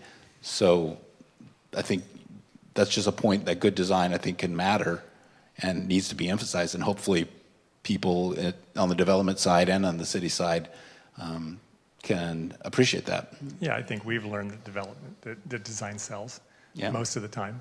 I think when you get an economic downturn, then all of a sudden that equation doesn't seem to work so well. But when things are going well, our experience is design sells, and developers hire us because our designs tend to bring in higher values than a poor design project. Mm-hmm. So I'm excited to see what opportunities exist down here. So. Yeah. So I guess with that, maybe we could talk about, thank you, Jim, talk about how density in different areas, there's so much of our area in Carmel and Monterey where it was basically much lower density. Can we increase it and still maintain the character of these towns? And maybe one of the planners, I don't know, Brandon or Kim, you may want to address that. I know you don't have to answer that. No, I can say yes to that, actually. I'll put my notepad down. It also gives me a chance to think about my total answer. I'm stalling for time right now. No, the answer is an unequivocal yes to that. I mean, we have a real life example in the city of Carmel by the Sea, which we all know is probably one of the hardest places to pull this off. That's why you, without telling me, pulled me up to ask me that question about the checklist. Thank you very much. Your permit's going to take a lot longer now, by the way. But no, seriously, so we have a project that was approved recently in our downtown commercial area in our historic district on arguably one of our nicest looking streets, Dolores Street. historic building. It was approved about a year ago. 3 units added on top of and behind, and they were put in such a way that you can't really see them from the street. They don't impact the historic resource. So it can be done, even in a place like Kromagh by the Sea in the most beautiful downtown areas. So yes, it can be done, but the issue, I agree with what Mike said, the issue is that we can definitely build these onesie twosies. We're working on our housing element right now, and we know we can get to our number of 349 by doing this around town, by onesies, twosies, threesies, foursies. You have to be creative, but someone's going to come in and swoop them up, and we have to figure out how to make them affordable enough by design. And if we can find programs and incentivize people through wanting to have ownership of a wonderfully designed housing project and also put in some deed restrictions and make sure that the affordability is there, maybe there's a way to tie having the ownership, like honor of someplace on the Central Coast of a nicely designed affordable housing project. So that's a resource that we have as a Central Coast. We're the only one. I mean, so somehow we can tie that we all have this special significance of the Central Coast for an affordable housing project, that people might be willing to actually deed restrict it for that. I mean, there's a lot to explore there, but the short answer is yes, it can definitely be done. It has been done, and so we want to do more of it. I think when we talk about density, it often scares people, especially in single-family neighborhoods. And I always like to point people to some really charming places in our community that have done this well and have done it well for 100 years, right? Pacific Grove, incredibly dense. Those are tent lots historically. Those were never meant to be permanent home lots, and they are, and they function really well. Downtown Monterey, up on the hill in Old Town, those are historically larger lots, larger single-family homes, and when the sardine fisheries started to go out of business, a lot of people started to build carriage houses in their backyards or small apartment complexes in their backyards, right? So we've done this before. We know how to do it, and it's not that scary. I think it's just trying to show people good examples and what good community can still look like under some of those conditions, right? But we have to adapt just like they did in the 50s when the sardine fisheries went bust, right? This is another one of those times where we need to press. And just for visualization, downtown Monterey is about 100 dwelling units per acre. That's our zoning standard. You can think of the OCO Theater site, 2 stories plus of affordable housing. That's 100% affordable housing project above. We have the Monterey Hotel site as well. So I think 100 dwelling units per acre clearly works in downtown Monterey. The remaining part of our downtown, Lighthouse, Cannery Row, North Fremont is at 30 dwelling units per acre. We might be able to increase that more. I think the state's going to be, they said, looking at a minimum, starting projects having a minimum density of 16 dwelling units per acre. That's probably a little low for us. We probably can eke that up some. So I do want to just say one thing. We're at a point of change. The city of Monterey has 13,300 housing units. Our RENA allocation is 3,654 housing units. As design professionals, if you've ever thought of attending public hearings, if you've ever thought of volunteering for a commission, this is the time. You have the ability, at least in Monterey, to affect the next 20 years of development in our community. I invite you to attend, and I'm going to give you a couple dates just because I can. June 13th will be our first time our Planning Commission's looking at the feedback on sites analysis.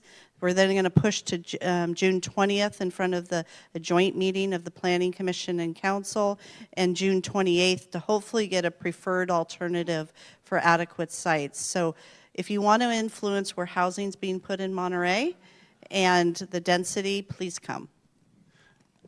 Go ahead. That is so important. Absolutely true in all our jurisdictions.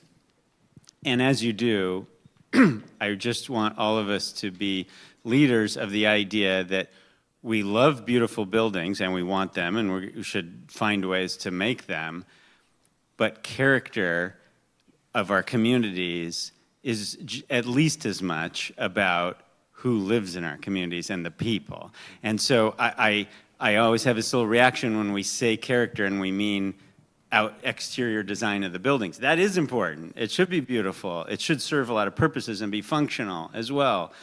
But the character, which we are rapidly changing the character of our communities by pricing so many people out and so many functions out and having so much traffic from long-term commutes and all this stuff, like that is character of our communities. And so I turn the question around, can we preserve the character of our community without having density? And I think the answer is no. That's great. Kim, I really appreciate your cattle call there for people to get more involved, because you came to David Baker, you came to Brooks and Scarpa, and a lot of times planners come out to these lectures and all they hear about is people complaining about the planning process. And you and I think we had a conversation, I think it was after the Brooks and Scarpa, and you're just saying, like, no architects on the peninsula have participated in these listening sessions. There's not enough community engagement in the process. And one of the things that both of those firms were doing is they had deeply immersed themselves in their communities in terms of how the laws were being written, how the zoning regs were being written. And I think it's a really important point to make that, this isn't a black box. Members of the community can involve themselves in these regulations, and that they need to, and there's plenty of opportunities for them to do so. Just say we've been trying to create these checklists for so if you look at downtown Monterey, what's your checklist? We took a first stab at it. I think it'll get roughly adopted, but I'm not sure it's the best answer yet. Yeah. I mean, it's an answer to at least provide some guidance, but... like where to build, basically? Well, it's all the design features. Mm-hmm. And it's your SB 35 It's our checklist. SB 35 checklist, and we're going to be doing an SB 9 checklist, and we desperately need input on what works and how are we going to craft these regulations. So I invite you, if you have time, please participate. We would appreciate it. And does the panel have any thoughts about how, and this is part of it, obviously the community involvement, but how we can work more together to push these things forward? Because I think most people in this room understand that there needs to be more housing, affordable housing, workforce housing, and housing in general. How do you see that? Does anyone have thoughts on that? How we can, since there's not many people in this country that agree on everything, but it seems like there's some consensus here. So one of the things that we've done in collaboration with Avila and Monterey Chamber of Commerce that Gabe led was coming up with a set of principles for housing elements. So speaking to density, ministerial reviews, the housing element has two pieces to it. One's the inventory of parcels, available land, but the other is the policies and practices that a city adopts to make, to reduce costs. And so, the work that Gabe did, that working with MBEP, so there's a group of us who are trying to figure out from our different perspectives, from a business perspective, a personal, developer, the Chamber of Commerce, Landwatch's interest in climate and affordable, equitable housing, MBEP's interest in those as well. If you're interested, this information is on our website. I think you can get a hold of Matt and Gabe and get it. I mean, all of us are eager to get more people involved, and we're advocates. That's what we do. So we go to these meetings, we mobilize our supporters, we get the information out, and we try to move the elected bodies to have policies that make sense. I think two things. We're going to go to your lone local jurisdiction's website for their housing element, and there'll be almost surely a schedule there for how you can, when there's hearings, when you can get involved, and go to MBEP's website because they've got policy that they've analyzed and looked at in terms of what we should be advocating for at local jurisdictions to include in their housing element. And this is a group of people who will understand those recommendations and can put them into language about our communities and about development. And so if you can show up at the hearing and talk about those things, that's a lot of what we need. I would say, go ahead, sorry. I was just going to say, NIMBYs will always show up. So we need a lot of YIMBYs to start showing up, because that's like the most baseline thing is if you're an elected official and you're constantly hearing people say no, no, no, no, no, well then the assumption is then it's a no. But all of the people who are like, this is a fantastic idea, or at home hanging out. So you guys got to show up, and you have to advocate, and you have to really combat that voice, because that voice is loud and it is incredibly powerful. Just to add, I think one of the most important things now is that as a motivation, there's so much potential. I've never seen as much potential or fluidity for change that can happen now. So if anybody was going to get involved in the process, this is when you'd be most effective. So with that, I'll let Matt talk, but we were going to go quickly to Q&A, but go ahead. Go ahead. Super quick. So I just wanted to highlight, in terms of what we've been doing too with Monterey Bay Economic Partnership for years now, is really activate employer-sponsored housing. And that's what we were talking about earlier, right? School districts are really stepping up. You have Salinas Unified School District and Monterey Peninsula Unified School District. I've heard through the grapevine might want to take another shot soon at generating some resources and housing for workforce. We know there's complications there. We know it's not easy, but everybody needs to be here lifting these heavy rocks together. So just look forward to partnering wherever possible, and everybody has some stake in the game, right? And so find your lane, find your role, find your people, join us and others as we move forward. Thank you. And in terms of having an engaging public conversation with folks who are not in this room, who are not in housing in some way already, I think part of it is helping the general public understand affordable housing. Many of them don't seem to get that affordable housing is subsidized housing. Those are one and the same. It's subsidized in some way through government, or if you have an inclusionary component to your project, it's subsidized by the market rate units in that project. So we need to help them understand the problem before they can become solution oriented. Right now, what I see in a lot of workshops is a lot of very upset people, rightfully so. They can't afford their house, right? But they're not going to get to a useful solution until they understand the problem, and we're not there quite yet. So I think there's opportunity there. Thank you. Now, we've kind of went on quite a while, but I think Q&A is really important. I know there's some people that may have questions, so Justin, do you want to? Jay? Thanks, Justin, and thanks to this. This has been a fabulous meeting, and this is not a question, it's just not a question, it's just a sidebar. All of the people that are up here and that are in the room are going to make this happen over the next decade, and it's fabulous that it's going to happen.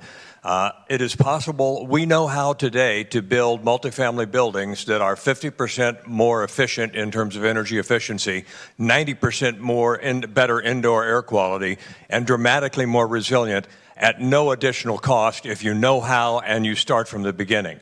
I'll leave some cards on the board. I'm on the board of Passive House California because Passive House is that standard, or it's at least a part of it. But this is sidebar. Making this happen is important, but let's make it happen with cars that have, and it's like cars that have anti-lock brakes, safety belts, and airbags. Why would you not do that if it doesn't cost more? Thanks, Justin. And I'd say that is part of the solution from a financing point of view also, because when you're building multifamily rental housing, the cost is not just the cost of construction, it's the cost of operation over a long time as well. So, I mean, it's important environmentally to do those things and for health of folks living in housing, but it also can improve the finances of building. We're looking at that and trying to do more that's passive house.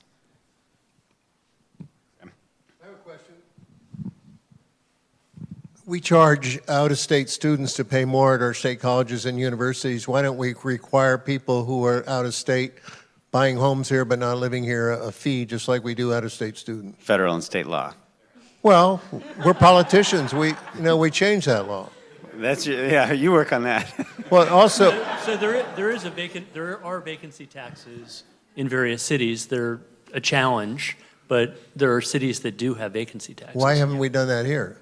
I mean, if 55% of the homes in Carmel aren't occupied, they're not paying sales tax, they're not contributing to Little League, they don't go to school board meetings, they have nothing to do with the community, and yet we have a sign saying that this town is for the character of Carmel? Is this So that is one great idea. But anyway, how can you have a town when you don't have anybody living there? I don't know. Maybe you could ask the two city council members that are here, who by the way, are fantastic on housing.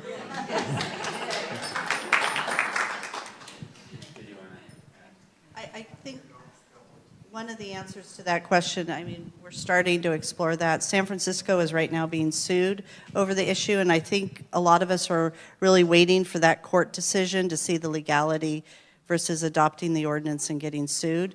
But I think that policy question in the next 8 to 9 months is probably really feasible.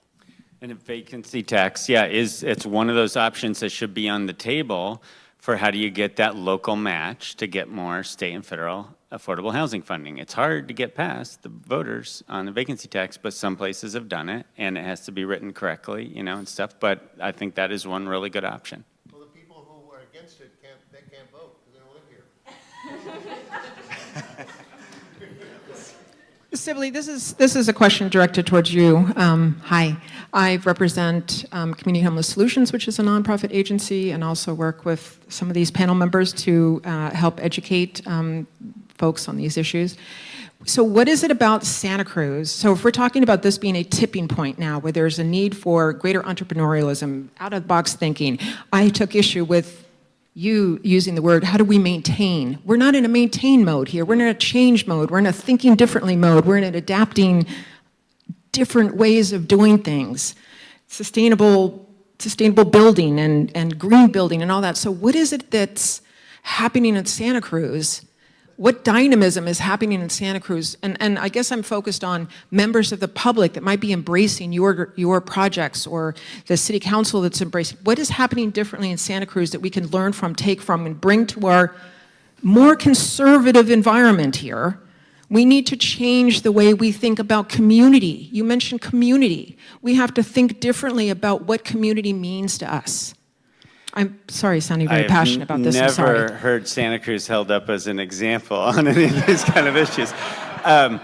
It's a complete mess, and in some ways great, because, you know, I suspect it's here too, but, you know, I live in Santa Cruz. It's a community, though, compared to other places I've lived in other states and stuff, that cares so much.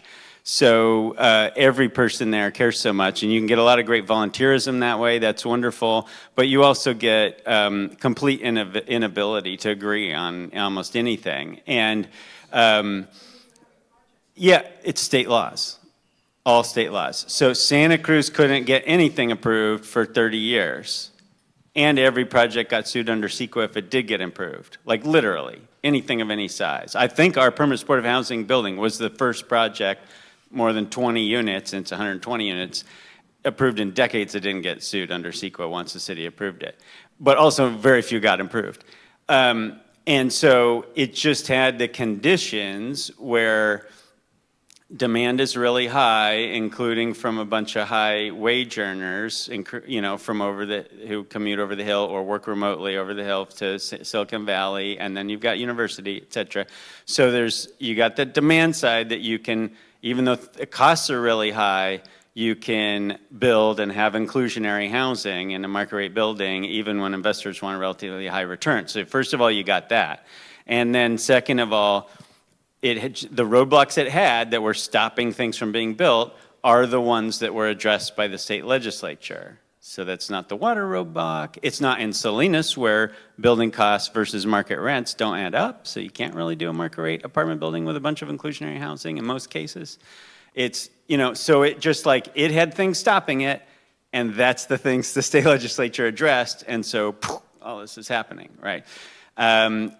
Different issues got to be addressed different places to make that happen. But the politics didn't change. The politics did not change to suddenly allowing this much housing. Now, one way in which it did change a bit, which I know is happening here too, and the city council people who are here represent this, the YIMBY movement provides a balance. It's not the majority in a lot of policies. If you put a lot of this stuff, whether it's any one project, or we did try to do a vacancy tax, you know, this stuff, it fails at the ballot box. But when you have every single city council meeting or project hearing, you do have a dozen people come out and say, well, why isn't it taller? Or do you have to build that much parking? Or in addition to the people who are saying, it's gonna ruin our thing because of too many cars or whatever. So the balance, it still helps. Ultimately, though, they're getting across the finish line because of the state laws. Add to that, Sibley. Yes. Eric? Sorry. Right now what's happening too, there's going to be a lot of awesome buildings and affordable housing, deeply affordable housing happening in Santa Cruz. Part of it's pent up over the last few years. We've been successful in getting a lot of state money, and the streamlining is all happening is all breaking kind of at the same time. Like, it's that wave, right? they're catching the wave. So it's going to look like, but just understand that a lot of that's many years in the making. Many hearts were broken in the making of that, right? And so I'll just point that out, and that's something that we can learn from in Monterey County is let's not repeat that and not wait so dang long and figure these things out, whether it's the housing trust funds that are throwing off $10 million, they figured that out a few years ago. Now they're spending that on 3 affordable housing projects that wouldn't have happened otherwise. They fought a really ugly fight over an SB 35 project, pretty much one of the first ones anywhere in our region, and we learned a lot about that. You heard about the objective standards? That project is defining what that looks like. So just to add to what you were saying, thank you. All right. Lots. We got Mayor Williamson. So I would say 2 quick points before I ask my question, because I do have a question. And the first I would say is a conversation that started with Kate, and it was kind of going here about engagement. Kate was speaking to how Senator Laird's office is getting calls from people saying no, and so it makes it hard to move positive things forward, and I think it happens at a local level as well. So if you're in support of, we definitely need to hear your voice, because those people will say no. They will come and say no. And it kind of goes into my next point, which is, and no offense hopefully taken in this room, but the fair majority of people in this room are white. And we have to accept the fact that race is a critical element of this conversation. And it goes to the conversation of homelessness, and the image that's created of who those funds are going towards, the services that are being provided. And so we have to make sure that we're keeping that in the back of our minds. And how do we get those folks to come out and their voice to be heard and be part of the conversation as well? It's absolutely critical. So that being said, I will get to my question, which is, in the city of Monterey, hospitality industry being our main industry, it's second to agriculture, and it's different though in that there's a lot of small businesses that can't by themselves individually create housing. And so my question to you all, and my goal, one of my goals as mayor, is trying to find a way of bringing the hospitality industry together to work on this. And so I just asked that question to the panel. How do we do that? What do you see as the opportunities to help bring this kind of more desperate industry together to try to help really crack that nut? The one thing I'd like to go back to with that is that that's what the hospitality industry did around the conference center when they built it, and then again when they needed to revamp it. And I think it was simply making sure that the people who were engaged with it, the hospitality industry itself, understood what the benefit was going to be from them, real return on their investment. And perhaps it's really just going to take an aggregation of those key people within the hospitality industry to have those kinds of conversations where they really see the benefit of what they're doing, giving them examples like what's happened over in Salinas with the farm worker housing. I think that's just my opinion of what I think we could work on that would be successful. And I'll just tack on to that. There are huge operational efficiencies for the agricultural employers. That's part of the reason why they do it. And I think the hospitality industry could realize some of those same types of efficiencies, but it has to take that, first person to take the leap of faith and realize those and really quantify what that means. And then secondly, we have to team up the hospitality industries. They're, like you said, are fairly fragmented and small. There's a few larger vendors, but we have to team them up because there's fixed costs that need to be spread over a certain amount of units for things to really work. We say it's around 45 internally is kind of our number. 45 units is kind of where things start to shake out. So anything less than that's pretty hard, right? So you need a pretty sizable employer to take something like that on. So you might need to group a few together. We haven't talked directly to CEQA, but a large part of that is CEQA related. Those fixed costs are very high. I can entitle a 3 building apartment complex or a 10 building apartment complex. The CEQA costs are relatively the same, 20% difference, right? So we need to get that critical mass to get some of those efficiencies. So we're gonna have to team them up. Thomas? Yes. This discussion about construction costs, very little has been said. And for those in the room that have to deal with that on a daily basis, when I heard construction costs of $340 to $400 a square foot, that takes me back to the Carter administration. If you don't, you got to have the density. If you take out the land costs, the entitlement costs, right? Take those out. Take out landscaping. Take out everything except the building itself. $340 to $400 a square foot sounds like too good a deal. For these projects that have any kind of state support, what is the overlay of prevailing wage on those costs? 20 to 30% is what we usually tell people. That's less than I expected. I had a glazer send us a bid to fix a door. Fix a door, put wheels on a door. They came back and said very proudly in an email, we are a union shop and it's $160 an hour per man.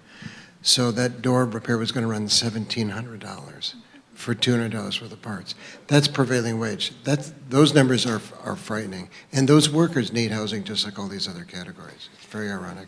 Yeah, and a lot of projects today are $500 a square foot construction costs, without prevailing wage, of infill projects. So, yeah, and we're seeing much higher than that in some of the LIHTC projects specifically that have kind of, I'll call it pile-on requirements, right, for efficiency or features.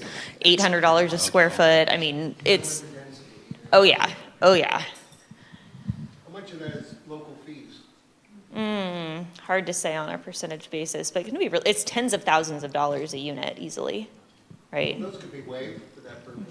Yeah, some of them, are understandable. They do have a nexus, especially, things like sewer and traffic. We need to maintain our roads. We need to have a proper sewage treatment plant. So yes, in some cases they could be, but then the county or the city would need to find another way to support their infrastructure. It's a hard puzzle. I wish I had the answer. We have to fund it another way. We Yeah. do need to fund it. We have to fund it other than taxing the thing that we most desperately need. Yep.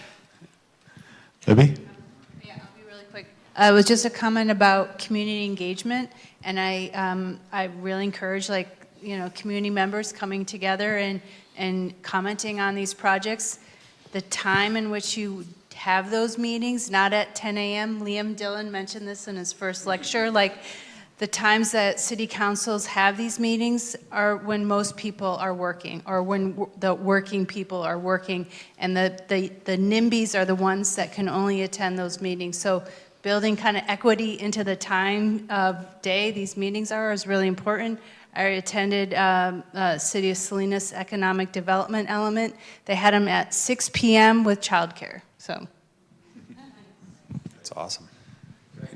Yeah, we got to follow up from Tyler. Sure. Just real quick. So usually we have our council, when we talk about these things in the city of Monterey, our meetings are at 7 o'clock, but we do have an afternoon session where things are covered, and I know the Planning Commission meets at 4 as well. So people tend to be still working, maybe when some of these meetings are started, but, have people write emails and letters because those still get counted and are put in the public record. Great, I'm sorry.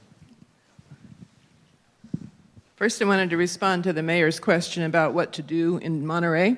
Business improvement districts, I'm not advocating them, I'm just saying they've been used in New York and LA effectively to respond to homelessness by involving the hospitality industry with local government. So it's an actual structured thing that can offer a solution if the players cooperate.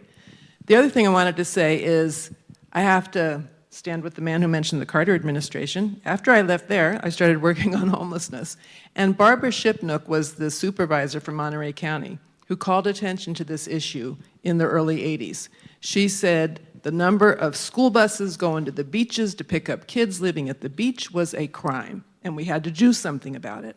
The first state report in California on modern homelessness was because of a supervisor from this county. The change that you're talking about, the remarkable change that were happening, is because of the former governor, the governor of California, the former mayor of San Francisco, who really learned his chops struggling with what to do in that city.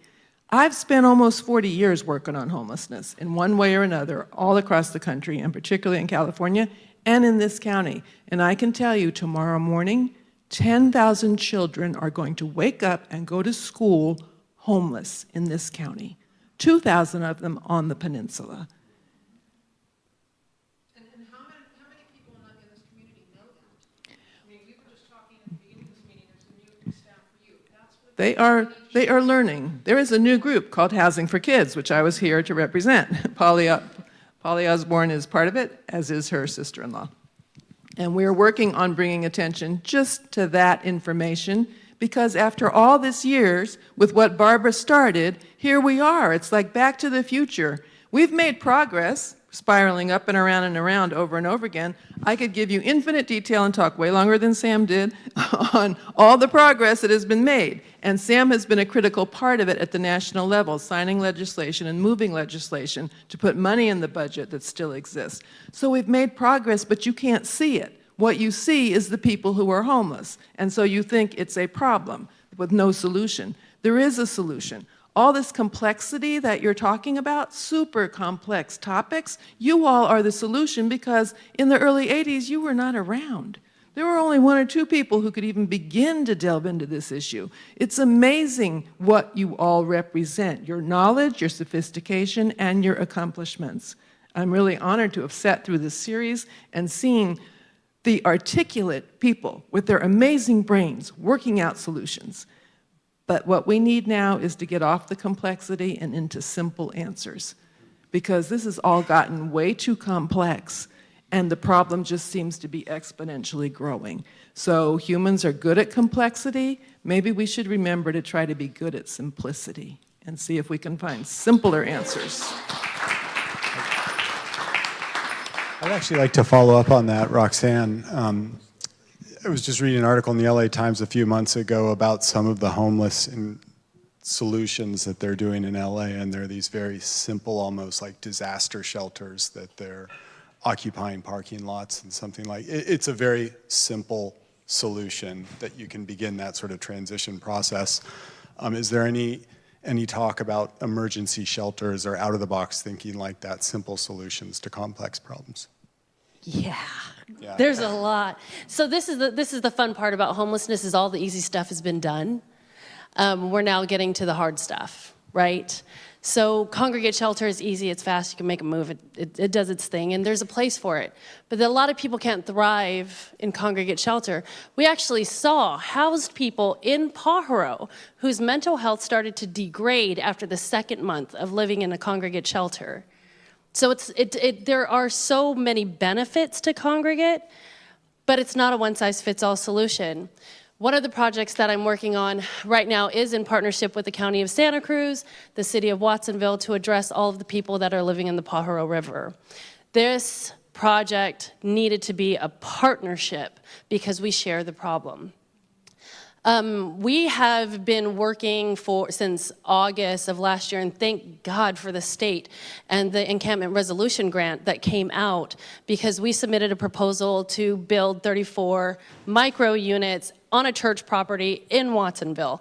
The agreement between us and these partners is that if Monterey County pursues the funding to build, Santa Cruz County will pursue the funding to sustain it. And this is the only way, because historically, all 3 of our municipalities did was just move people. That's traumatizing. It's incredibly traumatizing, and it's a waste of taxpayer money. And it does not solve this problem. So I cringe when I hear, just sweep them. Where are they gonna go? They're just gonna land either in our city streets or right back where they started.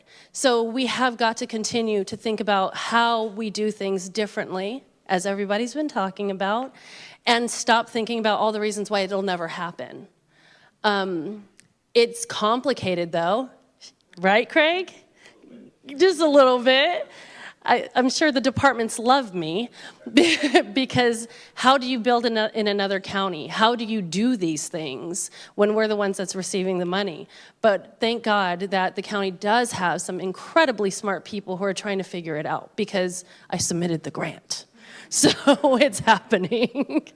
There's other options that are out there. We're seeing Connect Homes is a thing. I can't wait to learn more about what you got going on.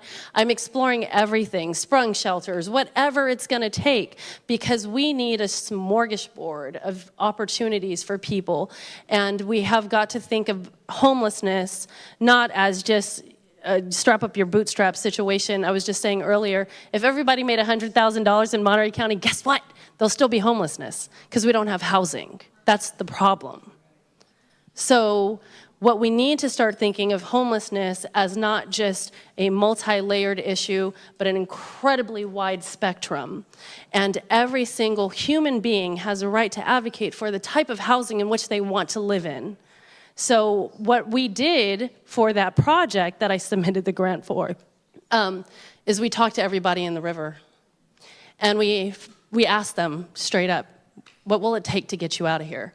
And we took everything that they listed and we put it in the grant. And it's $8 million. And we're hoping to house 70 people at some point.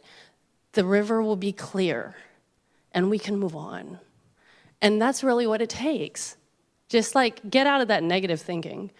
There's solutions, and you might have to take a little bit of risk and might have to get into trouble with council. But we get it done.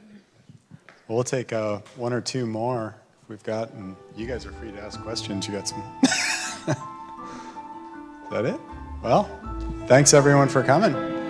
Yeah, thank you to our panelists. Thanks to our panelists and all our special guests.